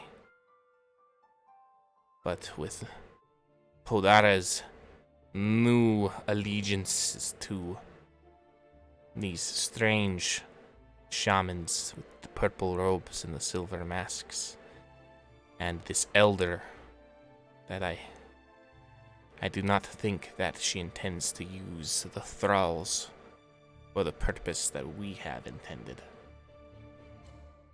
I believe she intends to sacrifice them. Normally, our elders are against such things. We do not believe in sacrifices. But I believe that with the corruption that's been going on in our people, they will have a different purpose in mind. The sacrifice, the boyar says. What will it be used for? I cannot say. I do not know what the strange shamans have in mind. But I believe that I can predict where the sacrifice is going to take place. In fact, she looks at Kadiak. I believe that you too could identify it, if you so desired. The boyar kind of frowns. What could this noble dwarf have to? How could he identify where the Norsean curs are going? She kind of looks and raises an eyebrow, because she's not aware that you haven't told them that you're not Norsean, so she just raises an eyebrow. He has his ways, trust me. So she looks at the map. If you could unshackle me for just a moment so I can point out where we're going, I would appreciate it. And she looks at Jelanya, who has the key.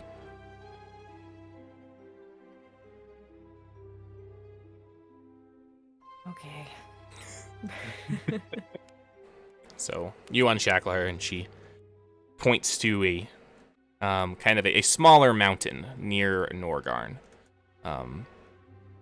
Here, it is a sacred place.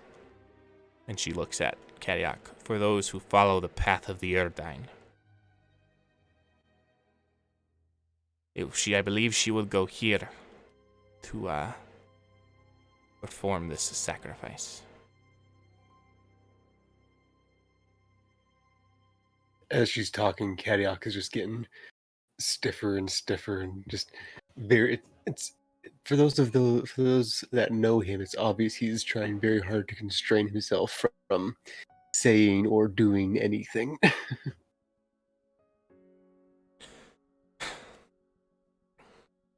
The boyar nods.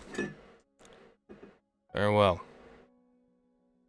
We do have our scouts from that region have reported back. The bulk of Podara's army, he kind of moves. There's a few figures on the map representing different armies. It's actually headed up to Norsay. And that is where the bulk of our army has gone, headed by Arkady and the champions of Silhana. You all, however, seem to have a knack for taking care of things yourselves in small group, as a small group. There was a small group that headed off in that direction that the shaman just motioned. It's only a few hours away. It is possible that what we would like for you is you all to go and intercept this small group. It's now my belief that Podara is there. If I'd realized that earlier, I would not have sent the champions off. But you're what we've got. Do you accept the charge to go face Podara and put a stop to the Norsean threat once and for all? It would be more of an honor than you would ever know. I'm sure we are quite capable of this. Hopefully there are no dragons there. But if so, Oh, we I have would love a dragons dragon. there. I've got this new sword, so. I'll leave the dragon fighting to you then. Now, That's my job. That's my 100. That's like my only job now. I don't fight anything except for dragons. Yep. She is got the dragon. part of the elite anti-dragon task force, and when she's not out slaying dragons, she rests and drinks the blood of her sounds like fallen dragon enemies. sounds like you're making a Jelanya dating profile. When she's not out slaying, when she's not out slaying dragons, she's drinking the blood of her fallen enemies. Bachelor number 2, how many dragons have you killed? Are you related We to went any dragon slaying dragons? together. What would you wear? All right. So, are there any? Has Antlevin been avoiding looking at me still? Very much so. Okay, cool. I didn't want to interrupt earlier, but when the shaman brought up the Profane Guard, the people in the purple robes and the masks, I wanted to pay close attention to see any reaction or any recognition in the Boyar and Antovin's faces or just body language. they had no idea what they have no idea what the Profane Guard is. So they were just like, yeah, purple robed, silver masks, weird that Norsean shamans have gotten fancier. Most of the time they're running around naked in the woods. But that was Drith. It is Drith, but yes. But Hey, that's Drith is their Norse- perception of Norse- Norsean shamans. Clearly that's not true, but that's their perception of the Norsean shamans. Yeah. All right. All right. Any preparations you want to make before you go off to face Podara? It is only a few hours away, so maybe like 2 or 3. And then be have free for us. It'd be nice to have spell slots again. 3 for you? Is that what you said, Mike? No, so it would be halved for us Halved for because you. of my barbarian totem traveling quicker thing. It's only an hour and a half to get there. So, Hey, there we go. Even better. Question. Uh-huh. When Drith left, did he take the bag of holding with him? nope, he left it with you. Specifically, He yeah. left it. He left the bag of holding with you. Good, I because was so much money in there. I was thinking about that. He left the bag of holding. I knew that was going to get asked today, so I specifically was like, yeah, If he left it. you decided he took it with him, that's fine. He liked the bag. I was just wondering if that was with us or not. So, okay. Give it hold to on. Piotr since he got the gold. Yeah. Are you sure you want? No, that's my Ye- gold. What are Sure, you talking want Ian to be the one who's keeping track of all your gold? Yeah, we do have to we do have to keep that in mind. Piotr is a very responsible adult. However, Ian his brain is is not. The god controlling him is.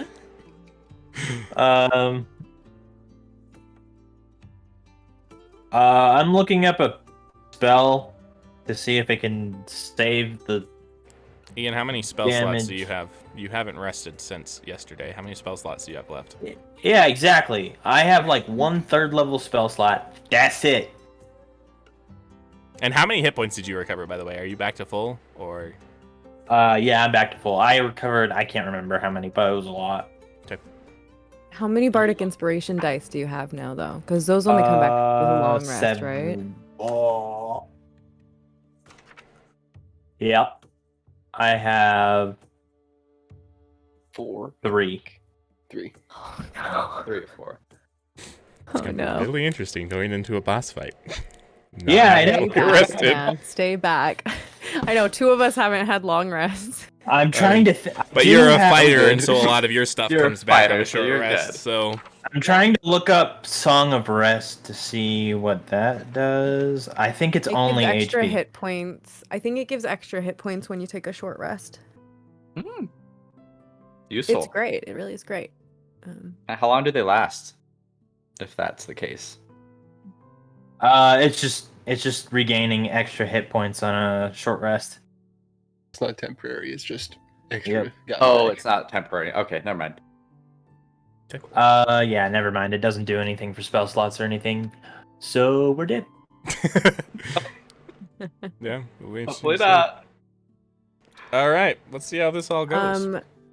Yeah, if there is a moment where like Antovin is standing a little bit separated from like people or the boyar or anything, I am gonna like sidle up to him and just like quietly say, one would think that the leader of the boyar's army and his forces would maybe have the courage to face his foes and fears head on, unless there's invaders in the soup from last night that I was unaware of.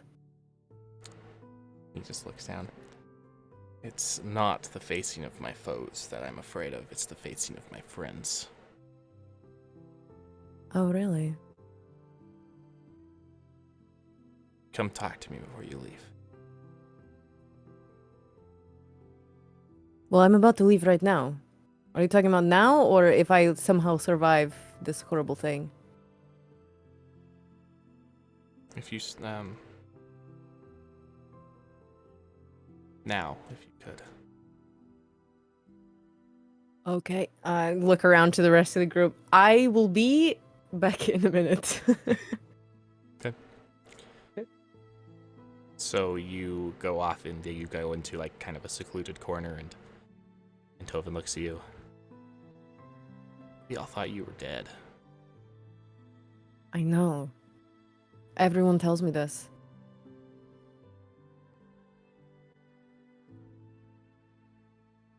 You've said that at least 3 times since I've been here.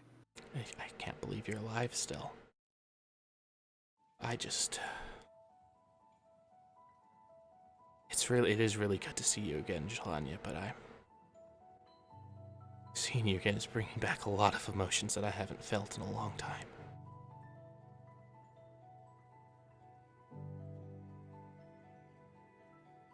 Like what? Disdain? No, I seem to remember a lot of that. no, I never disdained you, no. You're my friend. I cared about you a lot, Jelania, but... I've been betrothed to Edina for a very long time. And I'm happy for you. No, you're not. You hate her. I know that. Everyone knows that you hate Edina. I don't hate her. She hates me. Edina doesn't hate you. She never hated you. She attended your funeral, you know. I'm sure she had to. I'm sure she was very happy to sit there and pretend to be so sad that I was dead. You're a threat to Edina, Jelania.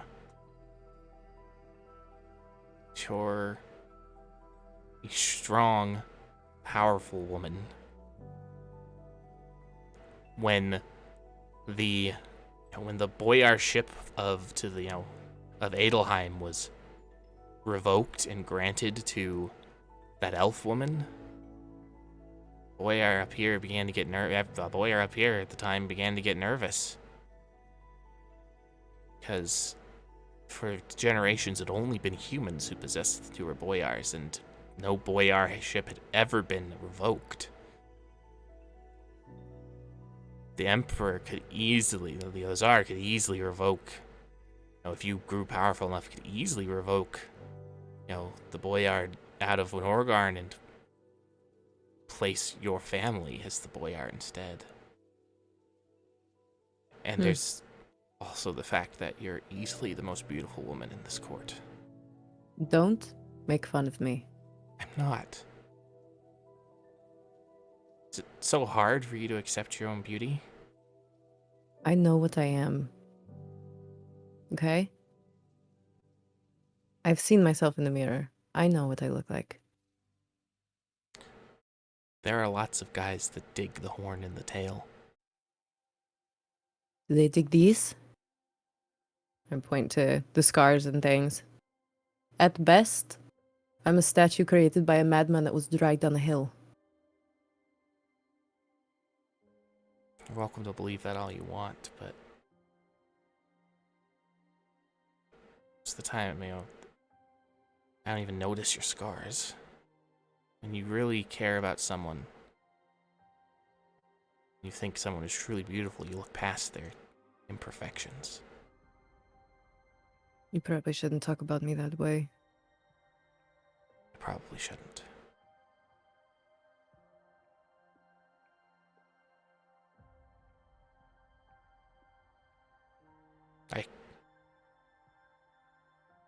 I really cared about you, Jelania. And part of me I cared about you. That's why it hurt when you left me behind. I was taught not to hate people, Antivin. It was more a punishment to stop caring, to let them fall beneath your notice. I just had to do what my parents told me. They didn't want me associating with a tiefling. Yeah. I was young, I was foolish, I was stupid. If I could go back and talk some sense into that boy, I would. I'm older now, Jelania, I know better. I can see past the foolish traditions of my family. Well, if you want to be strong, then be strong. Don't let some girl from another town cause you to shrink like a turtle. What would you have me do, Jelania? Be better. Be someone good. Don't let yourself be used. Don't let yourself be pushed around. If you want to be a good man, be a good man. That's all. It's that simple.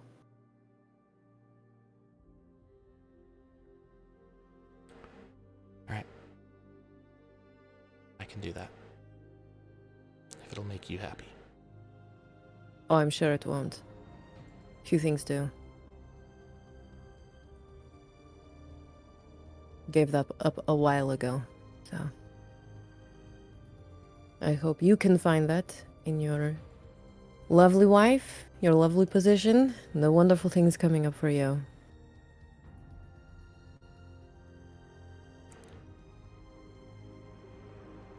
Is there anything else? No. If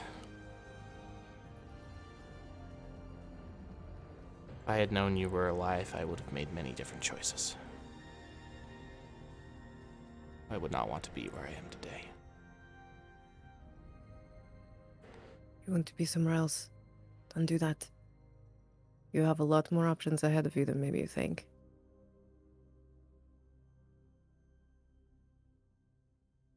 I'm gonna turn and start to go. He's gonna reach out and just grab your hand. Just kind of hold it. Look I'll at you. pull my hand away. I won't leave, but I'm gonna pull my hand away. Please come back.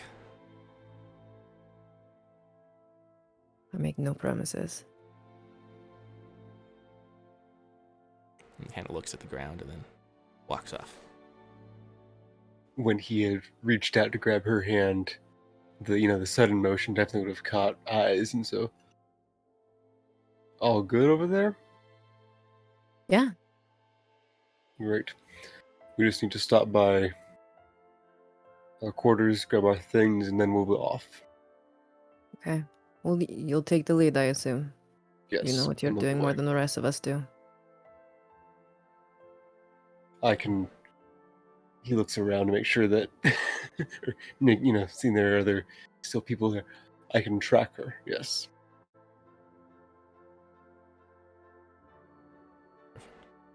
Then he'll nod to Jelania, just making sure that she understands.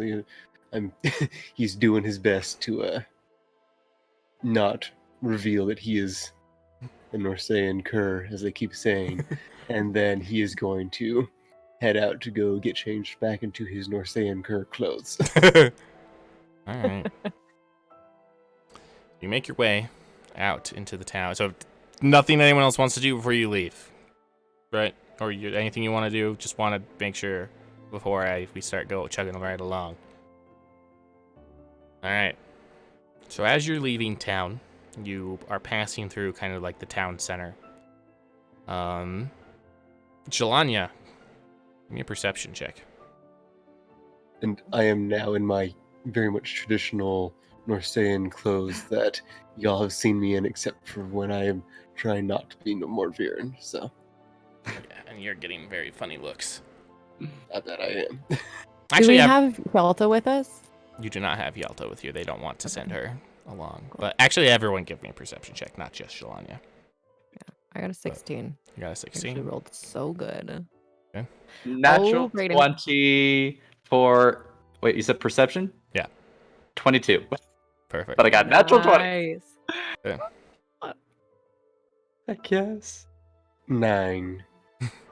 Piotr. I'm working on my D20. How hard Just is it chiseling to... it out of stone. You gotta make one from scratch. Every time he rolls. Every roll. Mine are single use only, and it's really hard to chisel wood or metal. Is this perception? Yes. Excuse me, be ready to be the ball. I am at an 18. Okay. So you notice, as you're going, moving, chugging along, those of you who got a 16 or higher, you see young woman is moving through the crowd. It's kind of weird. It almost looks like she's coming right at you, like trying to get towards you, but and she's just this young woman, looks very she has dark hair, and she's wearing, yeah, she's human. She's has dark hair, and she's has just normal like peasant clothes on, you know, and this kind of this hood pulled up over her, and she's carrying this clay pot. That Cadillac, you don't notice the girl, but the clay pot looks kind of familiar, you think? But anyway, she comes past, and she like accidentally bumps into Jelania. She says, "Excuse me," and then keeps walking. Jelania, you have advantage on your next initiative roll. Okay. Yeah. Okay, I gotcha. And then when you try to look for her, the young girl, as she, no, the young woman, not young girl, the young woman as she passes, she's not anywhere to be. You don't know where she went. Do we recognize her from anywhere? Like the very beginning? Give me a You got a nat 20 on his perception check. Okay, yeah. You do recognize her. You think you recognize her, but it's impossible. I think it's the same girl that took my gold from the beginning of the campaign. I mean, sure, but that's impossible. You're in Norgarn. She lives in Podara. Nobody leaves Podara. No one leaves It's impossible. Podara. It's impossible. Nobody. Yeah, except for us. There aren't roads. Listen, I know. Something tells me that Piotr has forgotten that there is a giant fog around the Valley of Podara Road preventing people from leaving. Anyway, but yeah. So, Shlana, you have advantage on your next initiative check. Remember that. Okay. All right. So you make your way out of the city, and Cadillac, you are guiding them towards this sacred place. You got lots of strange looks as you were wearing this traditional clothes, and a few times that guards like came to stop you, but then they saw who you were with and like backed up, and there's like just kind of like murmuring. You travel for about an hour and a half, and you arrive. And are you trying to arrive stealthily, or are you just arriving? We would be going stealthily because I don't know what Podara has done to this place. So I want to make sure that we are, Where are we going? I feel like I would have asked that at some point. Where are we going? Yes. Little blue tree. A sacred Baby mountain. place. A place sacred to the Urdine path. Yeah. All right. I need stealth checks from everyone though. Hey, I don't have disadvantage anymore. Oh, Yikes, 18. my dude. 18. Okay. 21. 21. 17. It was almost a Piotr. 10. 10. All right. Well, Piotr screwed. So this is kind of what you, as it all loads, it comes up upon. So you come upon this place. It has the primary feature of this place is a giant tree in the center. Holy. Wow. I'll zoom out. So there's this big tree. No. The other feature. No. There's so many people. The other feature is these 6 stones arranged in a circle. You see, standing over here, kind of like on guard, you see 2 Norsean raiders, and then 2 of those bug things that you saw from last night, standing next to them, kind of like obedient dogs.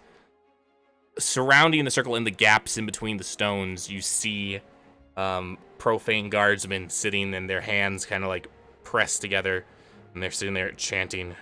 You see this pinkish purple aura, surrounding a giant Goliath woman standing in the center. She's just, huge, muscular Goliath woman holding this giant maul, and she's standing there, and you can hear that the 6 profane guardsmen are chanting. So you all were, to a degree, almost really stealthy, except for Piotr, who kind of like stumbled out in front of the rest of you. And one of the guards turns and sees Piotr and points and says in Norsean, I've got something. Oh wait, no. I sucked. I don't know. Can I use a reaction to charm him? no. Not at this time. He points with one of his axes and says in Norsean, "Intruders! We must not let them disturb the ritual." And I Great. need initiative checks from everyone.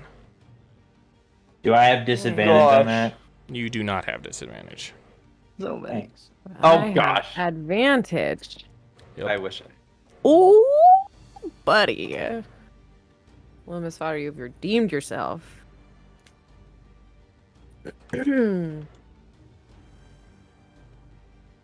14. Magic. Oh, 14. Sorry. I got a 3. I got a 23. Wow. You want to give over like a few of those? You want to split that down the middle? Yeah. Piotr, no, what'd you get? I'd rather go first. I got a 17. 17. 7. Okay.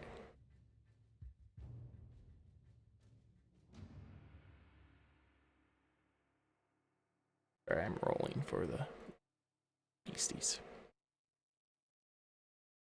So many of them. There's what, 6 profane guards when you said? Yep. Okay.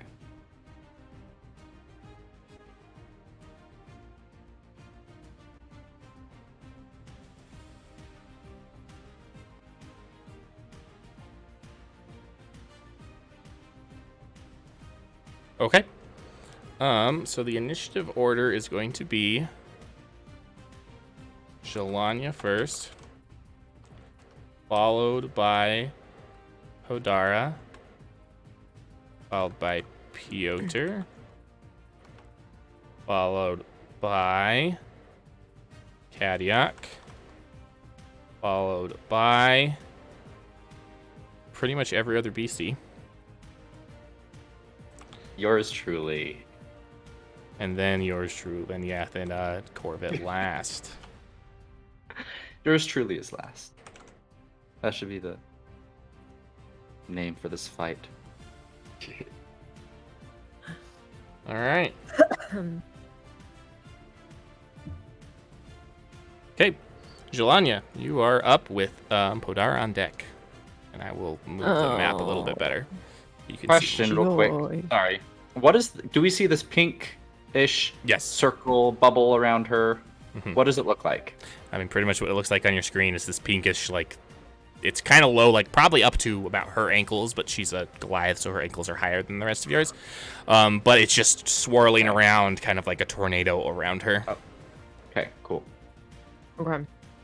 That's not ominous. Okay. I am going to run up towards the raider and the bug thing. I'm gonna stand across, like, in front of the bug thing. And then I'm going to use a sweeping attack to expend 1 superiority die to attempt to damage 2 creatures with the same attack. Okay. So I roll once, and if my attack would surpass both of their ACs, then I do damage to both of them. Okay. Okay. That's good. And That's, then I'm guessing you get to add your superiority die to the damage. that's a nat 1 though, so. All right, roll your d20 and see if you resist the fumble. Oh geez, why are my dice just falling everywhere right now? That's a 12, so no. All right, so now roll your d100 and let's see what fumbles. I think this is my first time doing this. I don't remember. I know you were so 87. worried it was gonna happen all the time. Yeah. Well, yeah. All right, so your weapon gets stuck in an adjacent object. So we'll say that you're getting used to the weight of the Dragon Slayer. Ethereum is actually lighter than even silver, and a steel weapon. Because your previous things were silvered, so it's lighter than steel, and so you kind of overswing and it lands into the ground. It'll have to be a DC 12 strength check to break free. And that will. Okay. That Can I would, do that on this turn, or is this ended my turn now? This will end your turn. So that way we're being consistent since that one time with Mike. Yeah, this will end your turn. Okay. Turn. Wow. All right. Good thing I Podara. rolled really high on initiative. I very much used my turn correctly. Yep. Podara is going to go, and Podara is going to turn and see you all and say, "How dare you come interrupt the hour of my ascension? I will make you all pay." And that's going to be her turn. It is now going to be the turn of Piotr with Kadiak on deck. Piotr, save us. With no spell slots. How many spell slots do you have left, Act? Do you actually have? Ian? Because I think you used a lot of them in the dragon fight. And you haven't gotten a long rest since then. I literally have a 3rd level spell slot because I forgot that I had 3 during that fight. Well, there That's you go. it. Then. And I mean, I've got cantrips. What was I rolling just now? Nothing. I was asking a question. It's your turn. What are you going to do? Oh, I rolled a d20 for some reason. I'm glad that didn't count because it sucked. Oh, gosh.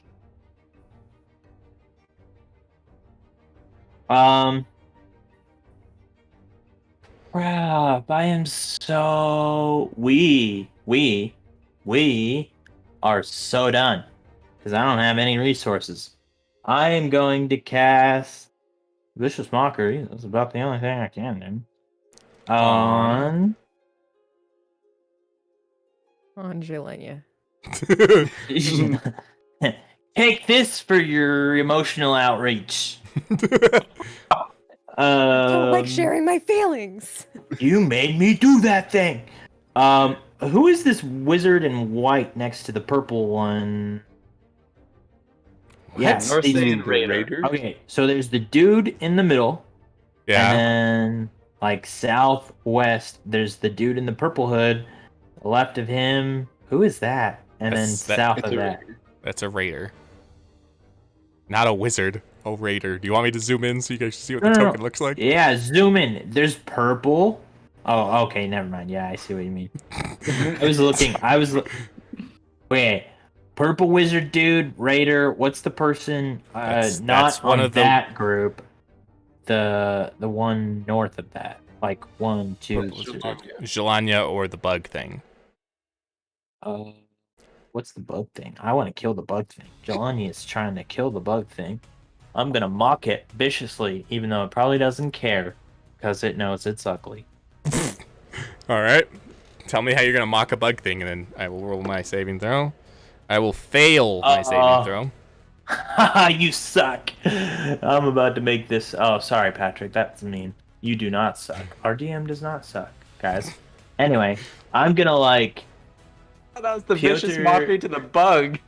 Yeah. So he.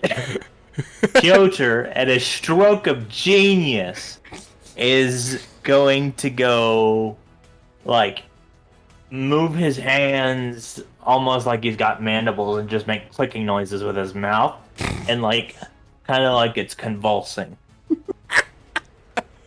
All right, roll your damage. Make sure you roll your extra damage since you are higher level.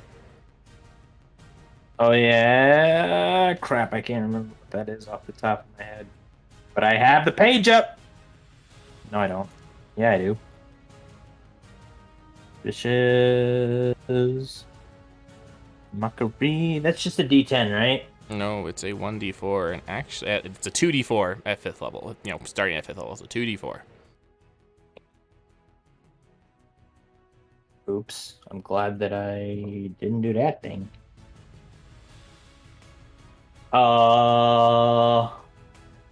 4 damage. Okay. So you see it kind of like twitch and like start wigging out as you viciously mock it. Kadiak, it is your turn with the cultists on deck. Okay. So, just a few clarifying questions. Okay. We decided that activating my eye was a free action, right? Yes. Okay, great. So that's happening first. moving the eye patch and getting the eye turned on. So I have True Sight for the next 10 minutes. How tall are the standing stones? Are they like Oh, they're 10? like 10, 13, 10 10. to 13 feet tall. Like, they're not a consistent size, but like they're about Right. 10 to 13 feet tall, yeah. Okay. Well, with my 35 feet of movement, I'm going to move right up to the standing stone in between the two guard groups, and then I'm going to bonus action enter my battle trance, which because of my thing, I could move half my movement again. Mm-hmm. So I'm going to climb up onto the top of this, up onto the top of the thing, and then I'm going to need an athletics check Okay, for you to climb that's on fair. top of it. Because it's not like it's a smooth stone, so you're going to need to try to climb it. It's not like it's just a rough stone that you could easily... Because I'm raging, I get advantage on that. Yeah. So that'll be 15 to get up. Okay, so you are able to get up. Okay. And then once I'm up there, I'm going to call down to Podara and give the challenge of the Ordine path. So, where the Ordine path meets itself and does not easily divide, there must be blood spilt to spell, which path must step aside. And then I am going to throw a javelin at her. Okay, roll the hit.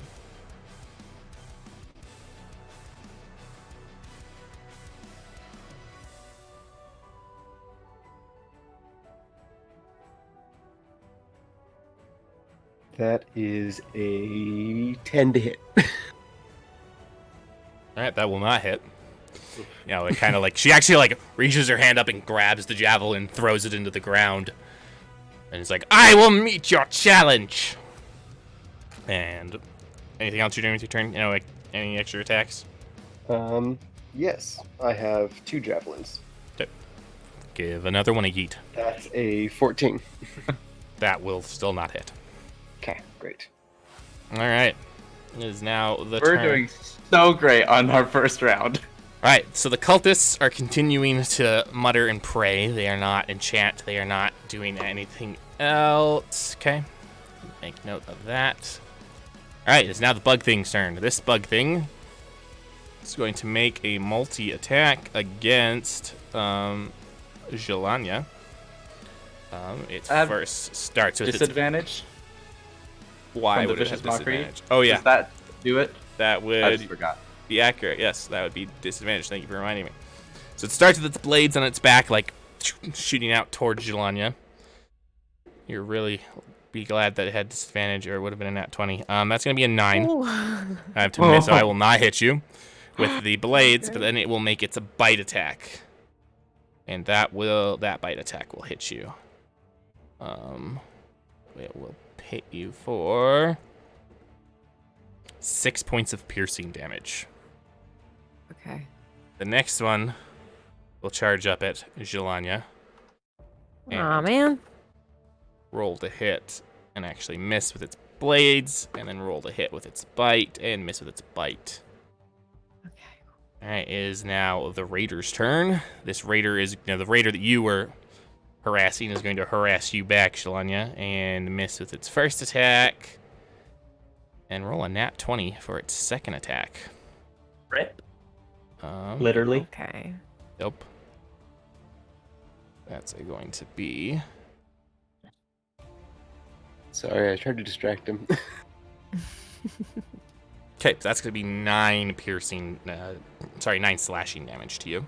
Ooh. Next Yeah. one. No, it's fine. Apparently, I'm too pretty to be ignored. This one's going to come back and actually attack Piotr, having seen him casting spells. It'll actually miss Piotr with its first attack, Take that, you turd. and miss with its second attack. All right, Corvette, it's your Okay. turn. All right.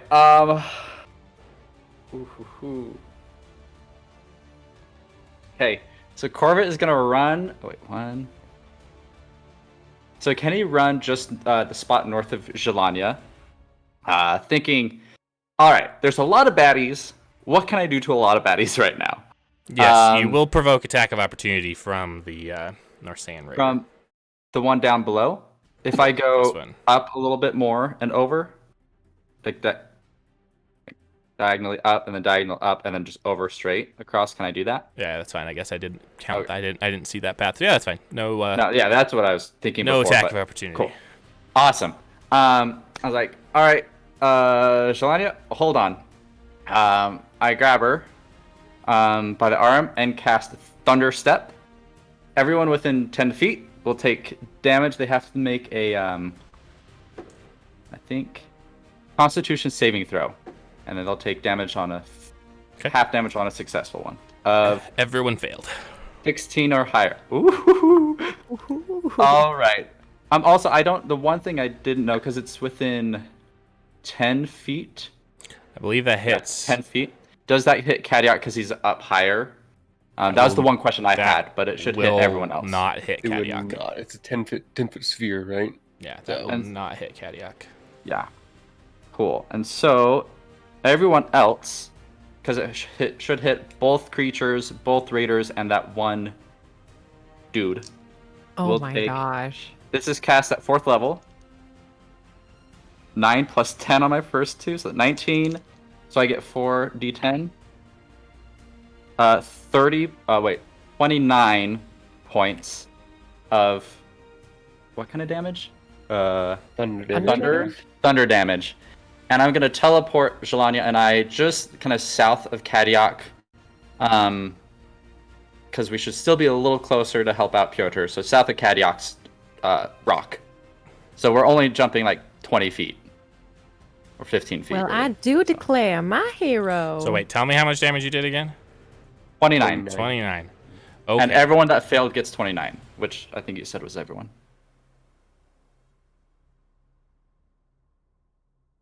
Alright, well that's a dead cultist. Yeah. I wanted to kill him the most. Squag that. Are we Squag that cultivating Piotr kills? The squag that Piotr hit died. Hey. The other things are still standing. However, as you do that, you see like Podara like kind of like react, and you see like a Norsean spirit appear in front of the raider that was right next to you. And Oh! will Also, take. I slayed a humanoid, right? Yes. Yes, you did. I use a cursed specter, and then a specter rises up right there in Okay. his place. Well then we will do this. Oh. Oh, Blue. Wouldn't Corbett's guy be Oh, blue? I thought I went to blue. I guess I went too far around. Yeah, it looks like green. dark blue. I finally cast that. Yes. It's my first humanoid I've slain in forever. So it rises as a specter that gains 3 temporary hit points. Roll initiative for this specter, which has its own turn. Okay. Cool. 13. All right. Do I take this specter stats? I would assume, or Does it not give stats in the? well, not on the. Nah. So it has 3 temporary hit points. Is that in addition to any hit points, or is that just it has 3 temporary hit points? Here, what's the ability called? Not sure. A cursed specter.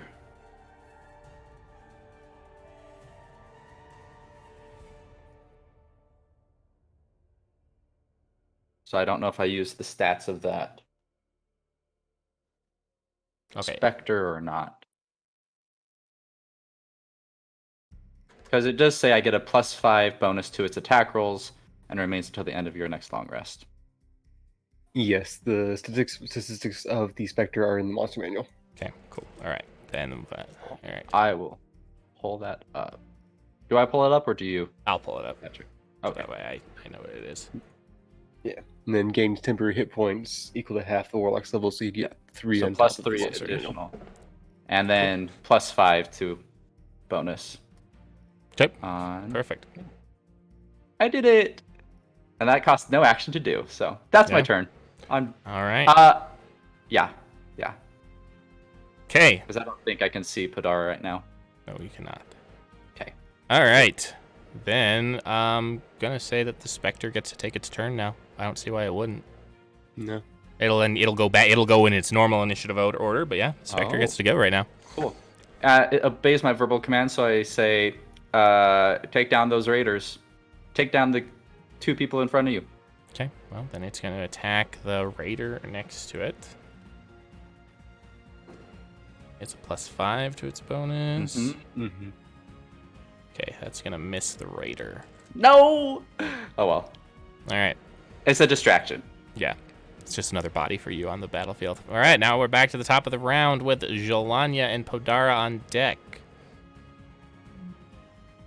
Okay. So she had a freak out when Cultist died. Okay. If I went to the southeast of the Cultist nearby, I know Kadiak is on a rock. Would I get flanking or no? No, I would say not, because he's on top of that rock. Rock's a little too high. Yeah. Well, I don't think it really matters. I think I'm going to have to do it anyway. Okay. All right, here we go. I'm going to go. I've got 3 attacks that I can use on it. I'm going to just... I'll do the first 2 and let's see how that goes. Oh my gosh. 13 and a 22. That will both hit. Oh, cool. Great. Squishy. They're wizards, essentially. They don't have great armor. So that's in total 16 slashing damage. And if he's still up, then I'll do my 3rd attack. Okay, he is still up. Okay. Oh my gosh. Why? Okay, that's a 10. That will miss. Okay. All right. Because I hit it, because I attacked him, I can continue to move without taking an opportunity attack. Okay. So, shoot. Okay, I'm gonna just get to the other side of the cultist, like in between the cultist and Podara, basically. I just want to move, like where that flower is above him. Gotcha. 2 squares up, 1 square's left. There. Is that flower or is that like blood and That is flower. That is a flower. sacrifice? That is Okay. a flower. Oh, cool. It's pretty. It's not internal organs. That's nice. They had a pretty ritual today. Yep. Okay. It is now the turn of Podara.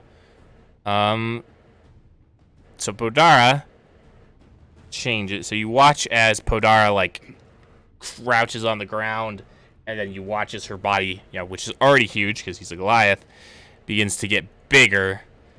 And she now. Oh, that's not the button. That's not the thing I meant to click. Sorry, give me a second. I was gonna say she's gonna be that. And now she Oh, turns into a werewolf form, and she looks at Kadiak. I have mastered the path of the Ordine. Have you? And I believe turning into a werebear is her entire turn, if I remember correctly. Yeah. I do believe that. Kadiak, do something. All right. It is now the She's turn. a bear, do something. It is now Piotr's turn with Kadiak on deck. All right, I have good news, everyone, but it's not going to mean much for the party because I'm about to use it to save my own life. I have 1 level 1 spell slot with which I will cast... Sorry, I got confused because I was looking at it and I was like, that's 1, but that's also the first level spell slots, and I thought that's what it was indicating, and I was like, no, that's what the other one means. Anyway, I digress. So I need to thunder wave this dude away from me because he's a jerk. I need to look. Is that 3d8? Oh wait, Well, he needs to make a I have to Constitution roll to saving. hit.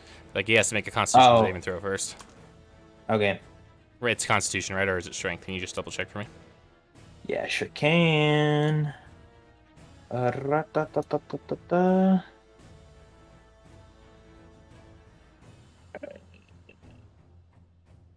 I could type. That'd be dope.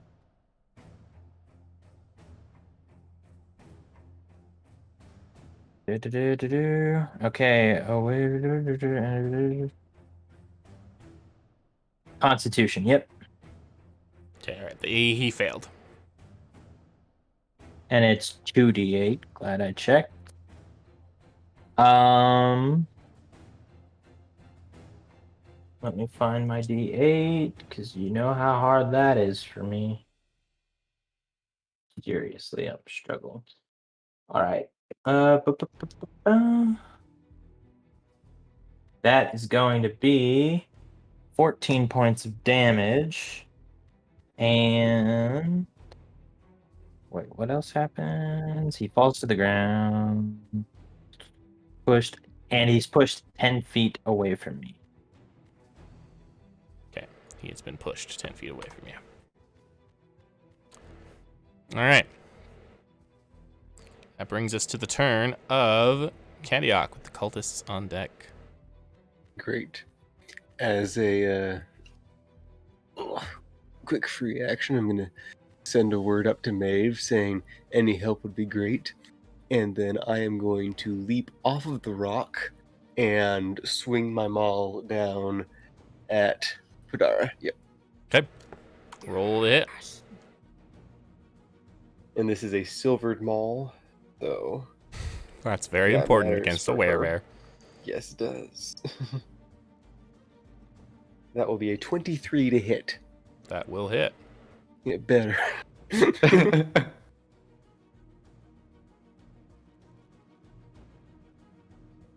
That is 14 points of silvered bludgeoning damage.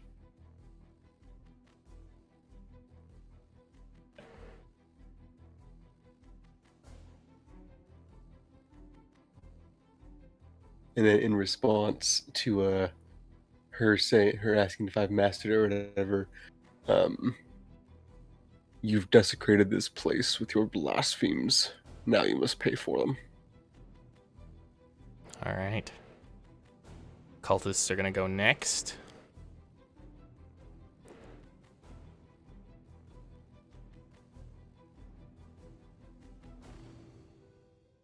All right. And you watch as they continue their chanting, some of Podara's wounds heal.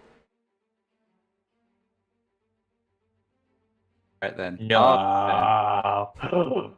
Time no, for never some mind. anti-healing magic now.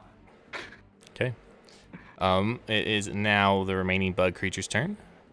This one is going to run down and charge at Orvit. Does my Spectre get attack of opportunity?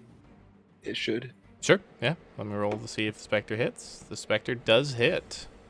Come on, take it down. Spectre's Take gonna it down, take it roll down. its 3d6 necrotic damage, which I need to double check something quick.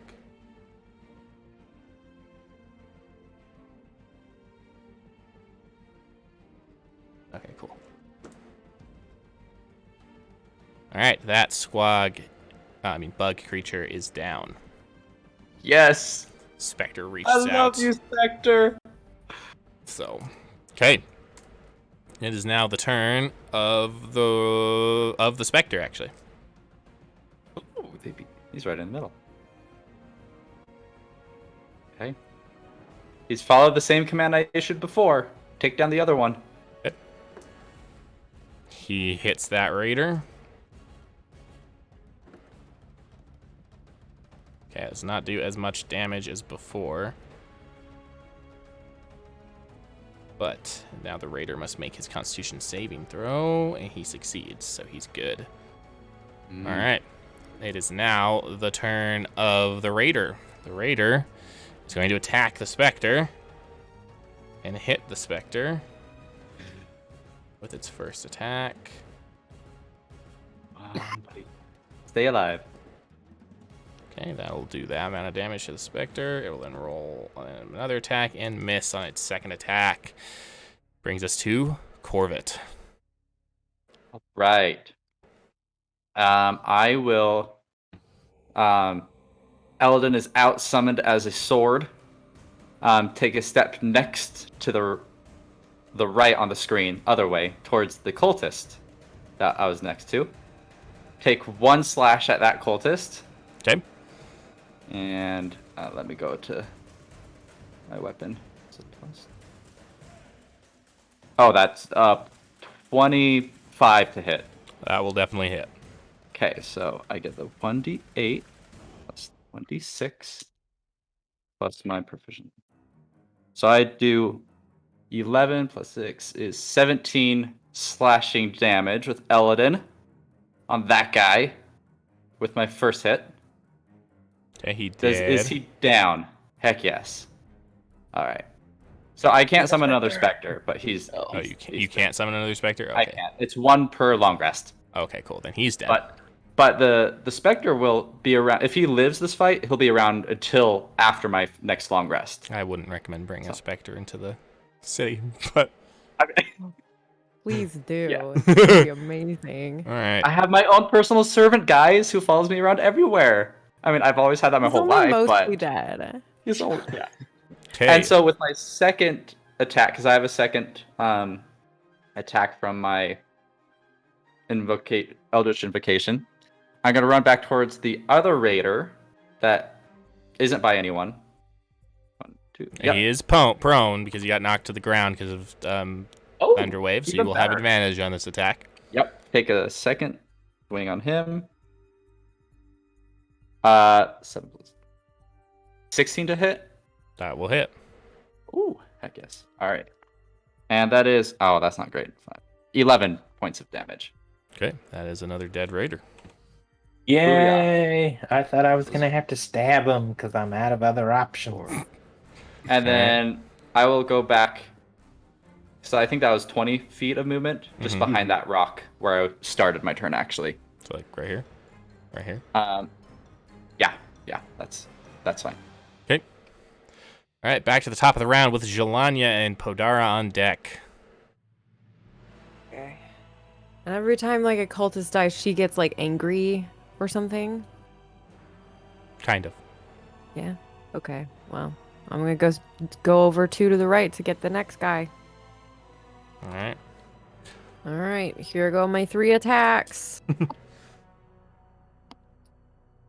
Okay. The lowest is 18. That will, obviously, if that's the lowest, that all 3 of them will hit. Not bad, not bad. But Okay. average, Passable. it's all right. Okay. The damage is not as wonderful, so that's A fine hit. 22 points of damage total. Okay. That cultist is still standing.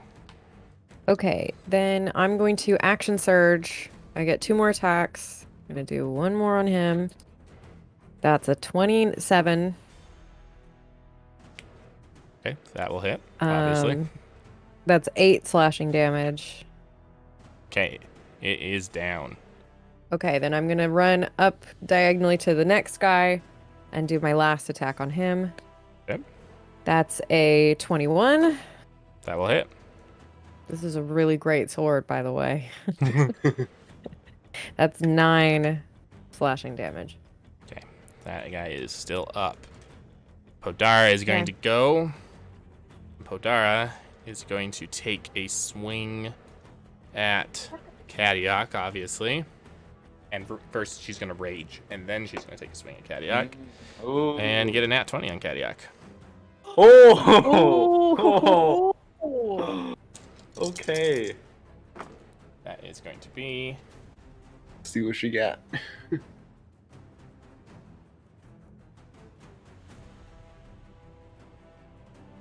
That's going to be 12, and that is halved. It's already halved. Yeah, What sort of already damage halved. is it? It is bludgeoning.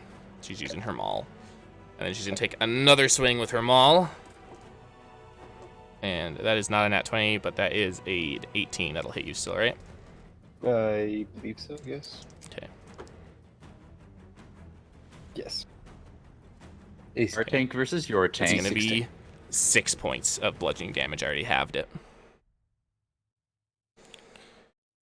All right. But you also, until the start of your next turn, so you are actually being harassed by Norsean spirits. Like, you can see in your vision Norsean spirits appearing and, like, briefly charging you and, like, disappearing, like, the moment before they hit you. So you're going to have disadvantage on your next attack roll. Okay, next attack roll. Yeah. On any attack roll.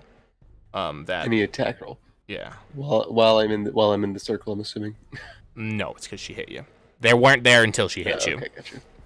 Oh, gotcha. So. She's one of them. Okay, Huh? cool. My turn, right? Yes. Sweet. No, Piotr's turn. Sorry, Piotr and then Kadiak. Oh, you're right. Okay. I had a question. I have a possible answer. Let's see if they line up. You probably do if I could think of my friggin' question. Okay, never mind. I'll just start to say what I want to do, and then maybe the question will come to me. Okay. I'm going to cast Cloud of Daggers as a 3rd level spell slot, which is 64, on the cultist, on next to this rock nearest me. Wait, what's this thing below him? Is that Jelania? No, that's cool. Below him is Corvette. Yeah, and that's my specter right there. Actually. Okay, well, I won't kill him either way, so yeah, I'm gonna cast it on that cultist. I cannot remember what my question So, is. what is Cloud of Dagger? How big is Cloud of Daggers? It's a 5-foot cube, so 5 foot cube. 5 by 5. So basically that square and then 5 feet in the air. So if And you're that hitting the cultist, are you hitting the raider or the cultist? Oh. The cultist is my specter right there. The closest cultist to you is my specter. Just letting you know. So there's your what I think is your specter Is the purple directly like 1, 2, 3, 4, 5 squares to my right, and then That's me. 2 squares above that. Oh, that's your specter. No, that's me. That's Corvette. Yeah, so yeah, Corvette is directly, you're right, the Spectre is what's above it. Above him. Okay. Yeah. In that case, don't want to do that thing. I will Hit the guy next cast. Yeah, I'll do that. That's fine. You're casting it on the Raider? Yeah. Yeah, cool. Alright. Okay, roll 4d4 slashing damage. Oh yeah, here's my question. So, because I'm gonna read the description to you, and then you can make a call, or if somebody knows English better than me. It says you fill the air with the spinning daggers in a blah blah blah 5-foot cube. A creature takes 4d4 slashing damage when it enters the spell's area for the first time on a turn, or starts its turn there. So the way I roll rule damage that now. The way that I rule that is that yes, it's entering a turn, it's entering the spell's area the first time on a turn, so this turn, so it would take 44, and then it'll take another 44 at the start of its turn. That's how I rule it. That's not how everyone rules it, but that's how I rule it. I mean, I'll take that. That's kind of dope. So go ahead and roll 44. And I'm casting it as a 3rd level spell. So go ahead and roll... So 6. 64. Yep, 64. Wow. Do-do-do-do.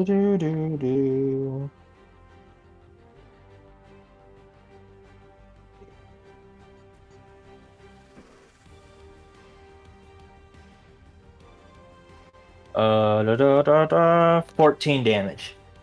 Alright. That is a dead Raider. Bye, Raider.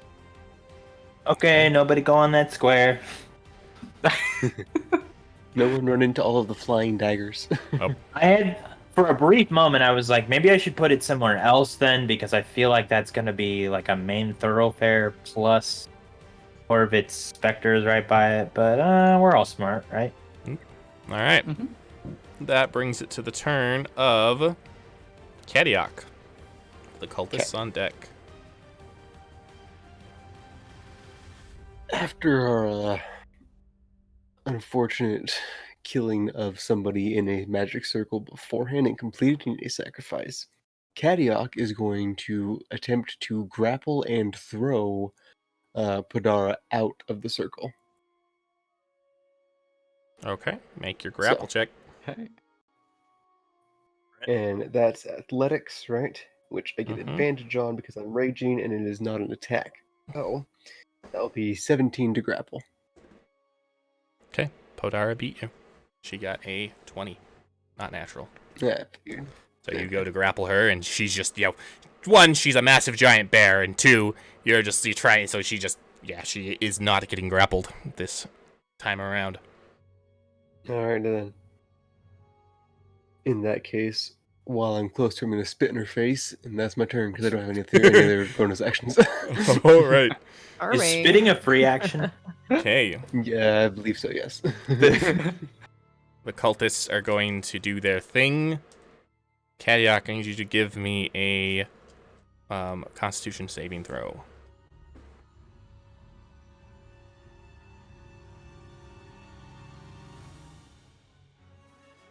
That is a 22. Okay, all right. You feel kind of like a small pain, but not a giant pain, not enough to actually like be harmful. You feel a small pain. All right. It is now the turn of the Spectre. I call out, go get the other cultist, the one up over that rock. Yeah. Okay, it's My gonna instructions roll. are so clear. And it's going to Legolas! it's gonna miss its attack. No, Yep. take him down, take him down. Okay. Bring Cool. them down. All right. It is now your turn, Corvette, with Jelania on deck. I take one step up, 1 5-foot step. And can I see the cultist on the most northernmost cultist? Yes. Just straight shot.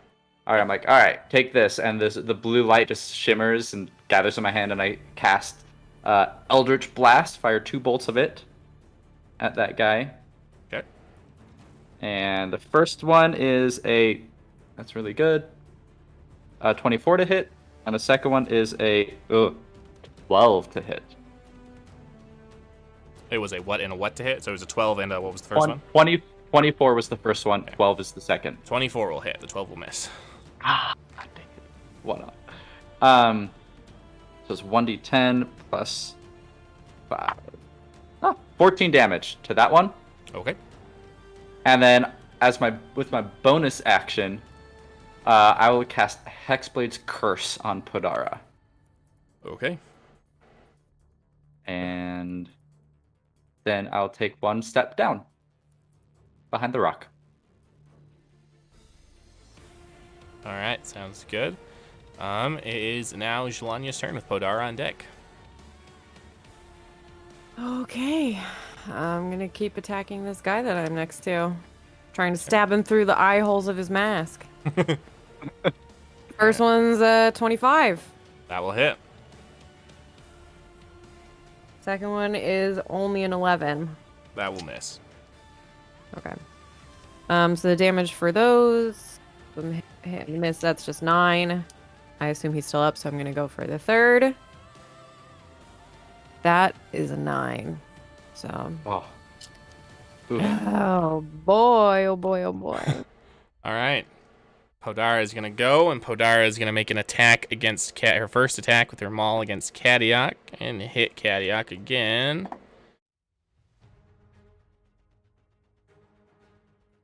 For 5 bludgeoning damage. I already have it.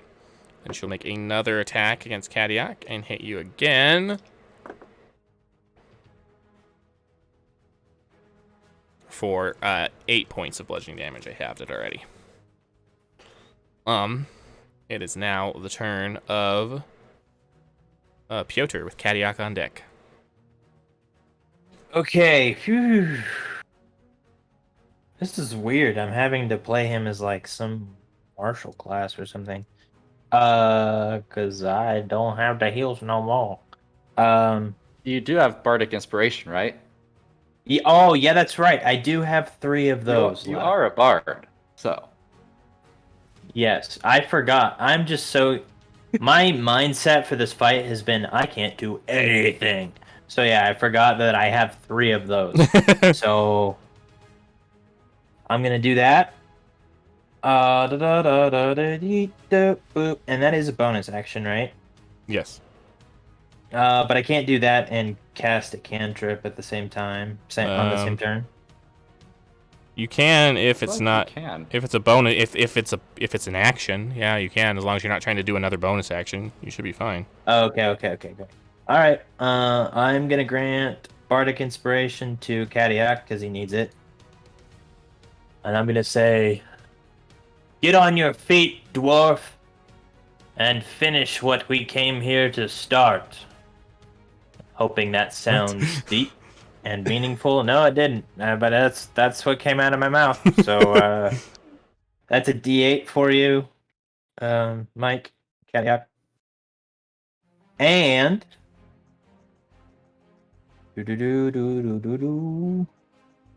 I'm going to try to cast Vicious Mockery. I want to double check whether that's an action or a bonus action. Yeah, that's an action. You can cast Vicious Mockery. Okay. I am going to viciously mock Podara. Okay, you're going to need to move so you can see Podara, but that's fine. I can move you. Oh. Oops. Alright. I'm going to roll to resist. And it's a 15 now, BT dubs. Because I actually added things. It's a wisdom saving throw, right? Should be charisma. Oh, wait, yeah. It's wisdom against my charisma. Alright, she got a 16. She succeeds. Sad. Very sad. Alright. Kadiak, it's your turn with the cultists on deck. All right. Well, with the stirring words of Piotr, I'm going to attempt to grapple and throw her again. And the way that I'm throwing her so that she's out of the circle will be 1 south of me. Okay, go ahead and try your athletics check versus her athletics check. She got a nat 20. Oh! Well, hold on. I have advantage as well. Oh, yeah, I guess She does as well. Yes, but her nat 20 would be higher than my 22, so. So yeah. Alright. So And even if I were to wait, would you rule that a nat 20 would beat even if I were to? If there's 2 nat 20s, I generally rule in the player's favor. But that's just how I do it. If I were to roll the Bardic Inspiration and get my total higher than whatever her nat 20 total would be, Her would she nat still 20, win? her nat 20 would still be yours. Okay, cool. Well, in that case, that's all I got. Okay. Alright. I do need you to give me a Constitution saving throw.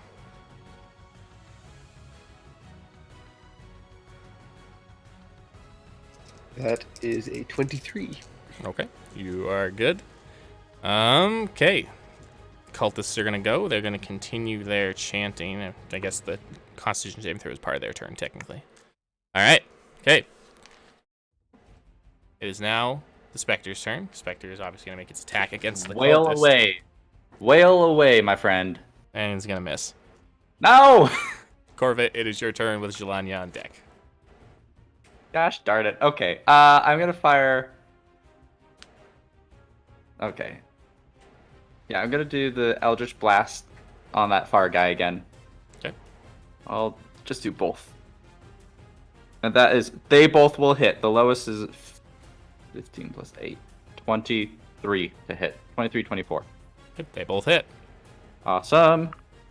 And the first one does 10 damage, and the second one does 15 damage.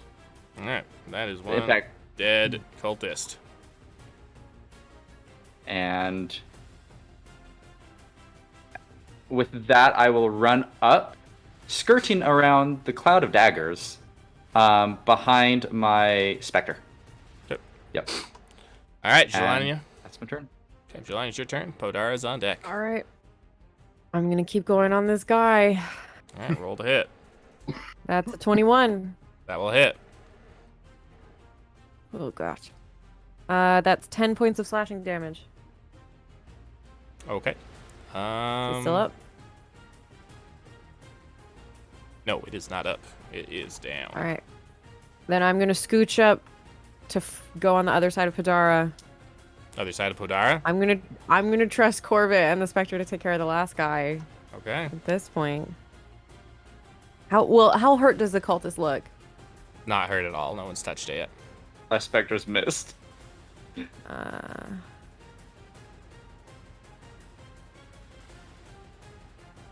No, I'll go for the cultist. Yeah. Okay.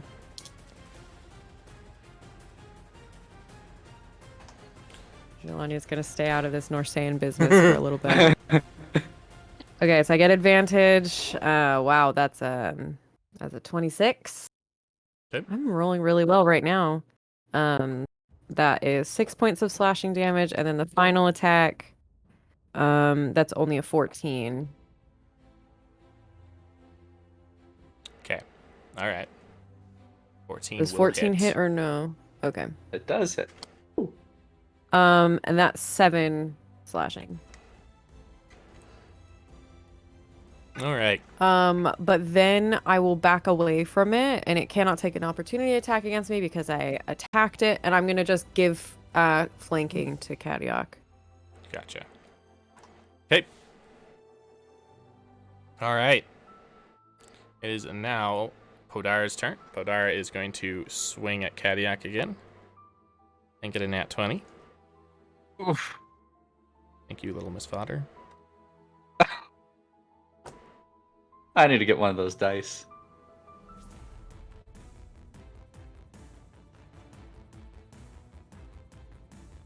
That is going to be, man, freak, the barbarians make you do so much more math than everyone else. That is going to be 14 points of bludgeoning damage. Okay. Already have it, I'm assuming. Yes, I already have. Yep. All right. It is now the turn of Piotr with Kadiak on. Oh no, sorry. She has a second attack that she's gonna make against Kadiak. That was just her first attack. Right. That one will also hit. That'll be 6 points of bludgeoning damage. All right, now it is Piotr's turn with Kadiak on deck. Okay, I'm going to grant Kadiak another die of Bardic Inspiration. And I am going to viciously mock the cultist. Yep. Did he succeed? He did succeed. Rip. Sorry, guys. All right. We're being inspired by you. That's all that matters. Kadiak, it is your Yes. turn with Bardic Inspiration. Don't forget that. You have 2 die of Bardic Inspiration. Mm-hmm. Okay, since Shalania's there giving me flanking, I'd rather not waste that and move Podara out of the circle yet, because I'm probably not going to kill her this time. So, I am going to maul her Okay. with advantage. That's a nat 20 on my end. Ha! Take that, you little turd. There you go. And that will be 20. 20 silvered bludgeoning damage. And then second attack. Let's do 18 to hit. That will hit. Great. And that does another 16 silvered bludgeoning damage. All right. Okay. She's still standing. It is now the turn of the cultists. The cultists continue their chanting. I need Constitution saving throws from both Kadiak and Jelania. You do notice that some of Podara's wounds get healed. That's a con save. Yeah. Yes. 16. 9.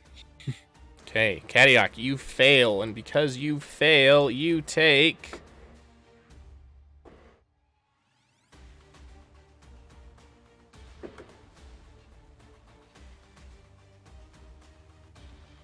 Wait. You Oh, take- never mind. 24 points of psychic damage. Oh, okay. Psychic, come on. The one thing I don't have resistance on. Gee, I wonder why it's psychic. It's 24. Yeah, 24. And the reason you're taking it is you're hearing the wailing of your ancestors in protest in your head. You recognize it's a bunch of Norsean words. You know that they are kind of protesting this action, and they're just wailing like crazy. All right. Okay. Kill that guy fast. Got it. It is now the Spectre's turn. Spectre's gonna roll to hit. Come on, Spectre. Distant missing. I'm really sorry. I just all Gosh, my dang good it. stuff is getting spent on the on Podara. So that will miss. Yeah, sorry, I'm having to dump. No. We're good. I got a plan. Corvid, Okay. it is your turn. Okay, I'm gonna use my Spectre as flanking, so go up and over. Is that possible with that rock there to come down behind that cultist right there? No, you can get here, and that's it. You don't have the room Oh. to squeeze in between the rock and the cultist. All right. In that case, I'll still swing twice at it with Eladin. One will hit, I think. So the first one is a 19 to hit. Okay. And the second one is another 12. 12 misses, right? 19 will hit, 12 misses. All right. So I do 1 d8 plus 6 plus. I still do a lot of damage if I. 13 points of damage from Okay. Eladin. Sounds good. It is still standing. No. Okay. Shalanya, it is your turn with Podara on deck. Okay. Cool. And the cultist is still The up. cultist. Okay. I'm gonna start it like this. I'm gonna take a swing at Podara. Okay. Do I get advantage? I was giving him flanking, so I Yeah, get flanking. You too. get flanking. Yep. 26. That will hit. Nice. 9 magical slashing damage. And then I'm gonna pop over to be flanking on the cultist. I'll take 1 attack on him. That's a 22. That will hit. That's 10 slashing. Is he still up or no?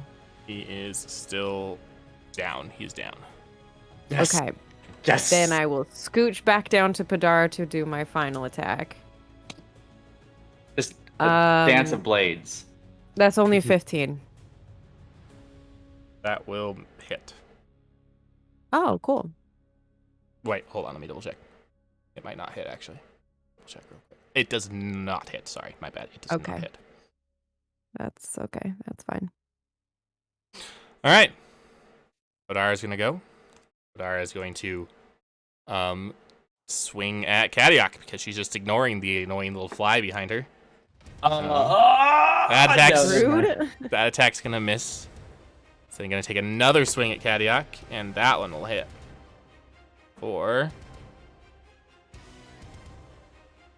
That will hit for 6 points of bludgeoning damage, already halved. All right. It is now Piotr's turn. Kadiak on deck. Okay, Anya, how are you holding up? Oh, I'm good. I'm fine. Okay, I have one more buff in me. Literally a die of Bardic Inspiration. I'm trying to figure out how I'm going to spend it. And since maybe you won't hoard it, I'm going to grant it to you. But I was wondering if I should save it for cutting words or something. But I think we're good. I'm just going to hand it to you. And then I am going to attempt to viciously mock Podara. Good. Podara succeeds. You wanna just give her disadvantage? I just want to do something. All right. Okay. Well, with the death, so Kadiak, it is your turn. Okay.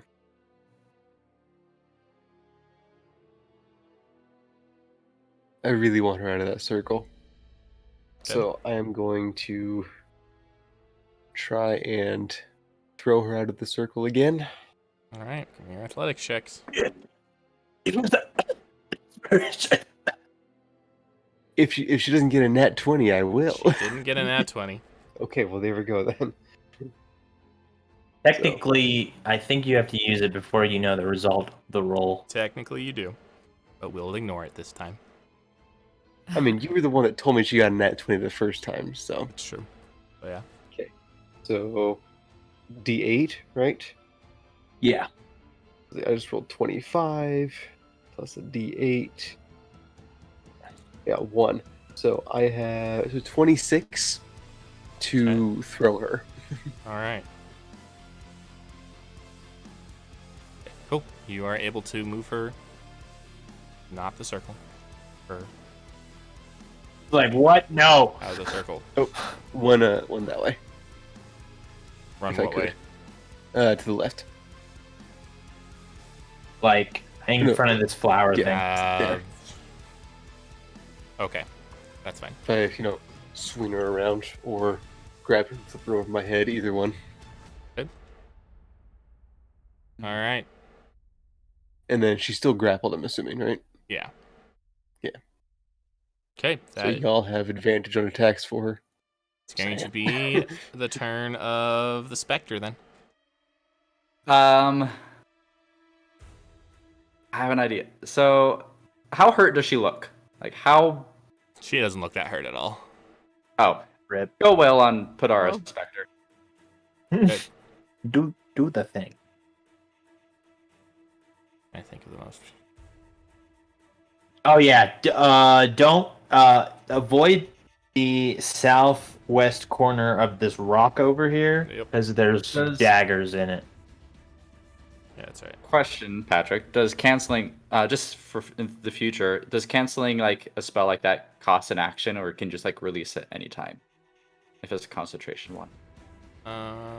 Pretty sure it's an 'Cause action. I don't need it anymore. I'm not positive, but I'm not sure Cloud of Daggers is concentration though. I think It depends is on the with spell as well. concentration. It is concentration. Okay. Okay, cool. Yes, Spectre, go well on Podara. Okay. All right. So it's gonna roll its attack on Podara. Actually gonna hit Podara. Yes, He hit something. I know. He did hit Hey, some of the guys early Spectre's on. doing pretty good, yeah. Yeah, just that one guy he could not hit. Okay, and then Podara's gonna make her Constitution saving throw and succeed. Okay. All right. It is now the turn of Corvette. Okay. So I want to look at this pink circle. Is it like a mist? Does it look magic? Does it look Yes, like it arcane? looks magic. All right. I'm gonna walk up to it. Just go down one, I guess. Be next to it. I'm going to cast the spell magic at 4th level. Okay. Does it do anything? Let me look up Please spell do magic something. real quick.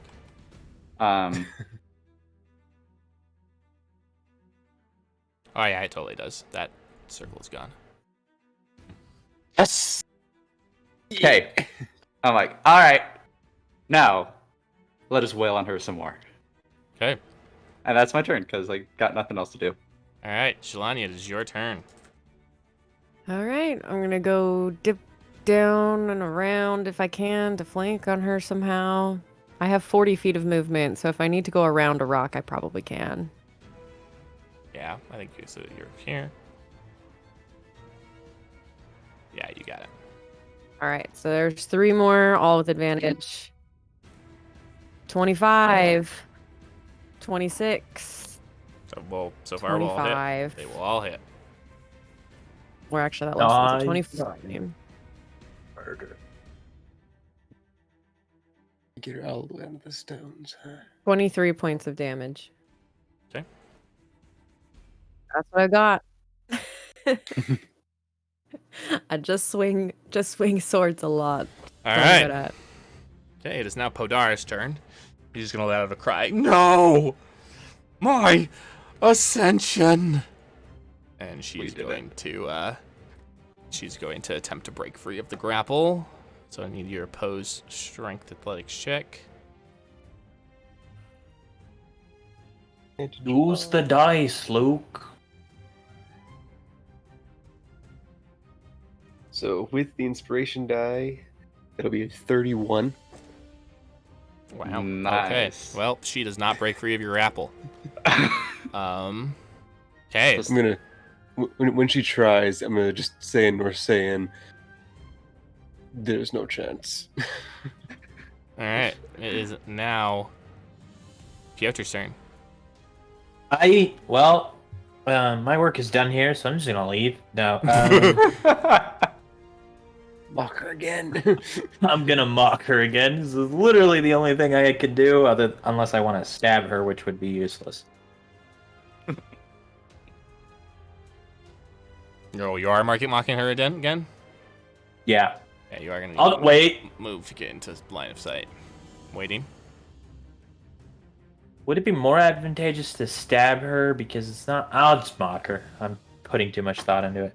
Unless you have a magic sword or some way of doing magic attack, stabbing her would do nothing. She's immune to your mortal stabbing. She's a werebear, yeah. She succeeded. Okay, Can you next turn move I'm the cloud seriously daggers? leaving. Sorry, what? Did you say? Can he move the cloud of daggers? No, I don't think so. I think Cloud of Dagger sticks. No. Yeah, Cloud of Dagger stays. Okay, darn. All right, Kadiak, it's your turn. I could make it go away, which would maybe be more useful on my next turn than I'm assuming trying to that mock her. you're keeping the grapple. I am keeping the grapple, yes. Okay. Which means if I were to attack her, it would be at disadvantage, right? I don't think you can attack her while you're grappling. Okay. Can't. Or can So I? you can't can I do. Okay. You can't do anything. So you can make all the one-handed attacks you feel like, but your maul is a two-handed weapon, so you can hit her with your fist. Well, But- I also have a hand axe, so Yeah, and you can drag and shove the guy with you, but only at half your speed. okay. Ooh. Half speed though. Yeah. Could I get her over to the cloud of daggers? Let's see. Nice. 10. I could. Yeah, stick her in there. Just hold her in there. Yep. I That's like exactly that. what I'm doing. I like that idea. Well, It's like shoving someone's arm down the garbage disposal. That's what this is like. okay. All right. All So right. roll your 44 points of damage, Piotr. It should still be 64 because I 64. cast That's it right. as 'Cause you cast it at a higher level. Roll your 64. Good thing we kept that there, huh? yeah. 5, 9, 10, 14, 16 damage. Okay. And none of my other weapons are silvered, so I'm just gonna hold her and just keep her in there. All right. Okay. It is now the turn of the Spectre. Spectre's gonna continue following orders, Yep. Go wail on her. That was the order. and the Spectre's gonna hit. Yes, Yay! Spectre! Go, ghosty. Either Or thing. zombie. I guess he's a zombie, huh? Spectre's gonna Spectre's like a ghosty more. Yeah, kind of It's definitely ghosty, a shadowy Okay. thing. All right. Yes. It is now the turn of Corvette. All right. Well, let's hopefully finish this soon. I will go flank Kadiak. Not that I need it, because she is Not grappled, having a but good time. yes. Yes, she is not. And I will take 2 swings with Eladin, and Okay. they're both at advantage, right? Because I haven't done that. Okay. The first one, okay, good, is a... Gosh. Oh, I forgot my last time to do this. So the first one is 16 plus 9, 25 to hit. Yeah, she's got your Hexblade Curse on it. I as well. forgot to add the damage last time, so I'll do that this time. That will And the hit. second one is a dirty 20 to hit. That will still hit. All right. So the damage for the first one is 19. Oh. Because it's plus 3 damage. So 22 points of damage with Eladin for the first one. And the second one is 16 points of slashing damage.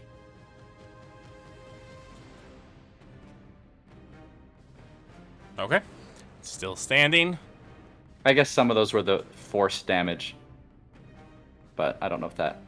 That does affect you That how would- much of it was Oh, force okay. damage. Yeah, so the first one was... So total force damage is 8. Okay. So probably add 4. If you halved everything. All right, perfect. All right. Okay, it is now All right. Jelania's turn with Podara on deck. Okay. I'm gonna go up between Ghosty Boy and Kadiak. And I am going to do a shove attack to try and knock her down. Okay. So that's I think that's just the same as grapple rules. Do I get advantage on this though? Yeah, we'll say so since she is grappled. Okay. Wait. Actually, we'll say she she has disadvantage. You are regular roll, she has disadvantage. Okay. Okay. What's Okay. The 8. Yeah, she beat you. She rolled an 8 naturally. Okay. So. I'll try again because it's just an attack. Okay. That one is a dirty 20. Actually, it's a 22. All right, you succeed. You knock her to the ground, prone. All right, so I So kick is her she down no to the longer grappled? ground. No, we'll say she's still grappled. Okay. It's like, you have lost. Should maybe recognize that. I look over at Kadiak. Do we need to get any information out of her? We don't know what she's been doing with the Profane Guard. Can't get any information out of her when she's dead. I think that's all I can do with my turn. Okay. All right. It is her turn. She's going to attempt to break the grapple real quick. Did you get And disadvantage all- because she's prone? She has disadvantage, also- but she is raging, she so also technically it takes- cancels out. She also takes 6d6 or d4 because Right. she started her turn in Yeah. that space. So roll your 64, and then Kadiak, give me your opposed grapple check. 1, 4, 20 total. 10. Okay, she actually beats you with 21.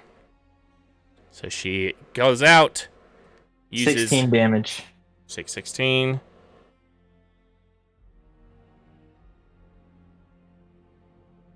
And she's going to use half her movement to stand up, rest of her movement to get out. Opportunity attacks? Yeah, if you want to. Spectre is going to miss its opportunity attack. You don't get an opportunity attack. Piotr, you're too far away. Oh, no, yeah. 26. 25. Okay. She's still in your range, unless she goes further. Unless she goes further, I'll... Oh, that's Yeah. fair. Yeah, you're right. She is going to go further, actually. She's going to try to get back in the circle. Freaking Yeah, get her! taking No, her... but I've got a disadvantage on my attacks, don't I? Yes, because Because of those you're ones. attacking against her, yeah. It'd be I did 6 damage. and I will still roll for 25 to my hit. attack of opportunity. Okay. Dirty 20. And that is 11 points of slashing damage, 4 points of... 14 points of slashing damage, 4 points of force damage. Because Ooh, of Hexblade's Curse. Okay. nice. And Alright. I just did 17 points of silver bludgeoning. All right. Okay. She is going to... She's still standing. Jeez. Sitting right there. She's- Yep, gonna go Oh. right there. She can get inside. All right. It is now Piotr's turn with Kadiak on deck. I'm going to attempt to do the only thing I can do in this moment, which is to viciously mock her. Yes, do it. She fails. Yes! Yeah. All right.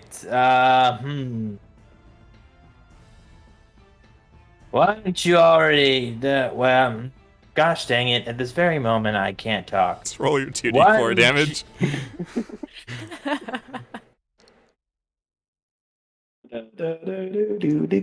Do 5 damage. Why don't you just lie down and die already? Go visit your ancestors in the shame that is soon to be your fate either way. There we There you go. go. That was, Yeah, That very was that good. nice. That was a really good one. That was Yeah, good. that was pretty That's harsh. what I want. That was really vicious. Thanks, guys. I needed it. Now tell me your damage. What? I thought I did 5 damage. Okay. All right, she's still standing. Kadiak, it's your turn. Somebody cut her knees off or something. Got her knees off. Okay, I'm going to go and shove her back out of the circle. All right. Well, your I don't want opposed, you there. your opposed check.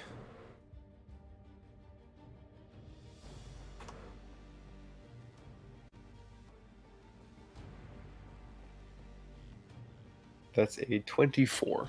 Okay, I only got a 23. Ah. So when you shove, it's only 5 feet, right? Yes, so I would have gone to her other side, so it would have gone blink that way. Okay, so you're going this way. Shove her this Yes. way. Okay. All right. She's out of the circle. And then I'm going to, move to where she was with my movement to try and, block off as much as I can to keep her out. Okay. It is now the turn of the Spectre. Spectre's gonna make Body its block attack. her. Spectre. Spectre's gonna miss. Corvette, it is your turn. Does the Spectre have advantage? No. Okay. I will go opposite Cadillac because I think I'll get advantage that way. Yep. And then, so the first one, so glad I had that, is a 21 to hit. And the second one is a 25 to hit. Okay, they'll both hit. Okay. So the first one does. Gosh, I always forget. Where is my 6? So it's 13 points of slashing damage, 4 points of force, and that's sad. 7 points of slashing, 10 points of slashing, and 2 points of force damage. Tell me how you did it. Yeah! Finally, it's like, sorry, you're too much trouble than it's worth right now, and we don't want anyone dying inside this circle.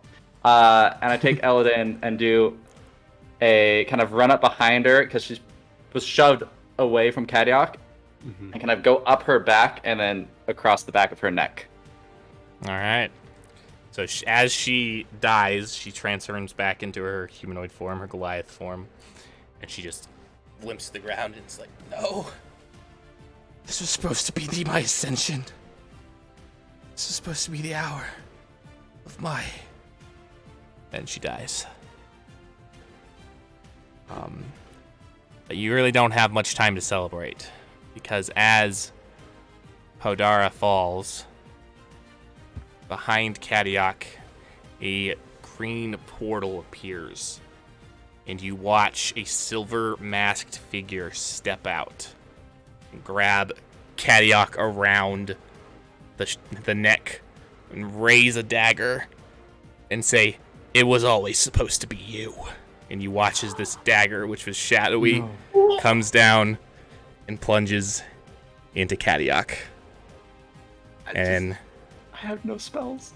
he says, as he does that, he says, "O Dark One, the blood of one born in the bones of the world, spilt in the place that they call sacred, will strengthen your bones." And then he steps back into his portal and is gone as Cadillac slumps to the ground. I run over to Cadillac and cast healing hands. Anything. His wounds do not heal. Is he conscious still? Is he? He has the last few. He's had his last few moments of consciousness. Yeah. I pull out one of the potions he gave me, pour it into his mouth, just drain it. Come on. Still do not heal. You see that there actually seems to be like shadowy edge, shadows at the edge of his wound, preventing the wound from getting sealed. Get him out of the circle. Get him out of the circle right now. Okay. I'm gonna run over and drag him out. Yep. Help her drag him out. You can't help but notice that the blood is just trailing behind him as you drag him out of the circle. And then I take off that cape that I had got from the tailor and try wrapping his wound. wounds probably multiple. I'm gonna just stop it. It's no use. I'm going, and I'm going to take off the too harder now because the headphones. Take off the medallion that Caddick is always wearing, and he's gonna give it to Corvette. Make sure my father receives this. Go east.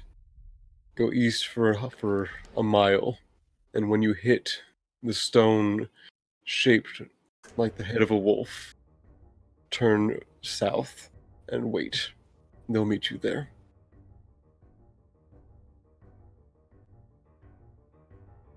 And then he's gonna look up Jelania. I'm like scooping the blood out of the snow and like trying to throw it out of the circle. To very, very little avail. It's just soaking deeper and deeper into the ground. I'm like cursing in Infernal the whole time. Mm-hmm. As you do that, you do hear a faint, echoing roar in the distance. Do we all hear that? Excuse me? Only Jelania heard it. Did it kind of sound like the roar of the dragon from the night before No. at all? It sounded different. Okay. Like, it sounds different. You don't. It's kind of an ethereal roar. Is more what it sounds like. Is it at all like? Do I feel any sort of like connection or affinity or any recognition at all? Nope. Okay. Cool.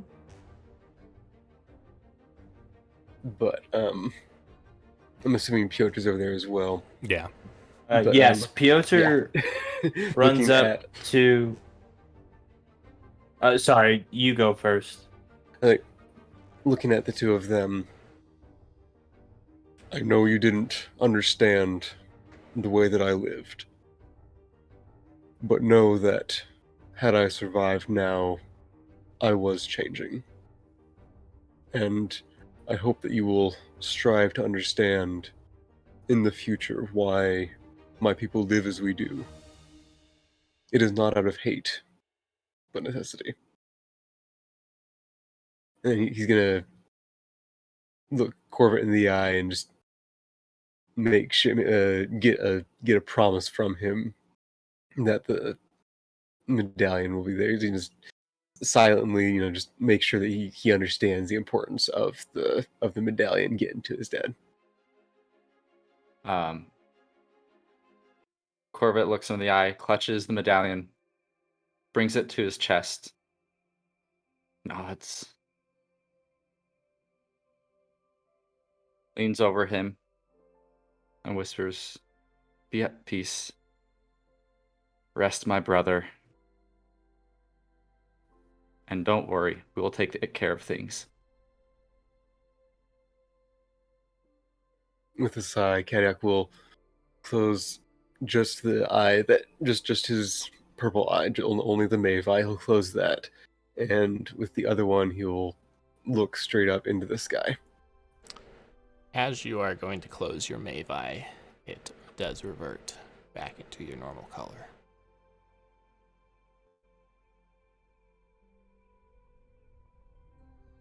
Assuming if he's able to tell that, then both eyes will stay open. And Oh, you aren't able to tell. It's just everyone else notices it as you close your eye. okay, well then, Kadiak will have one eye staring into the sky. All right. And as with that, we come to a close. And as with that, we also are going to announce the sad departure of Mike. I know we've had a lot of departures these last few days, few weeks. It's very sad for us, obviously. We really wish that some of these people would be able to stay, but there's just other things going on in lives and things that don't prevent it. However, I do want to announce we will be having a new cast member join us. We do have someone else who will be joining us, so we won't be down to just 3. There will be 4. So tune in next time to see who this cast member is and get to know her. She's going to be awesome. We're excited. But we are very sad to see Mike go. and to see it's just as sad as we were to see Artyom and Drith. Kadiak has been an important part of the cast, and Mike in particular has been a very important part of making Ready to Roll happen. If it wasn't for Mike, Ready to Roll would not be a thing. And this obviously, again, isn't the disappearance of Mike. Mike will still be around. He'll still be participating in Homebrew Hall stuff. He's welcome. Hopefully we'll see him in some one-shots, things like that. But, unable to commit to a full campaign at this current juncture in his life, which is 100% okay. So, yeah, that's that. With that, though, so tune in next week, obviously, for Rehash the Rolls, where you can ask some questions. We'll keep you updated, but I'm hoping that we can get Mike to come do a Rehash the Rolls. Yes, his final one, so you can ask any questions you've had of Kadiak. Get his feelings and thoughts on what he thinks will be happening in the campaign future. And then obviously he'll have someone else with him. But then, after that, we're going to have, and of course, don't forget Monday, different strokes with different folks. It'll be Lydia and I answering. We'll be sitting there talking about the hobby, and Lydia will be painting, and I will be making maps as usual, since I'm going to have to redo all my maps. But yeah, so with that, may Silhana be with Kadiak, or may he journey safely to the Elders. And we will talk with you all in a few weeks. Bye, guys.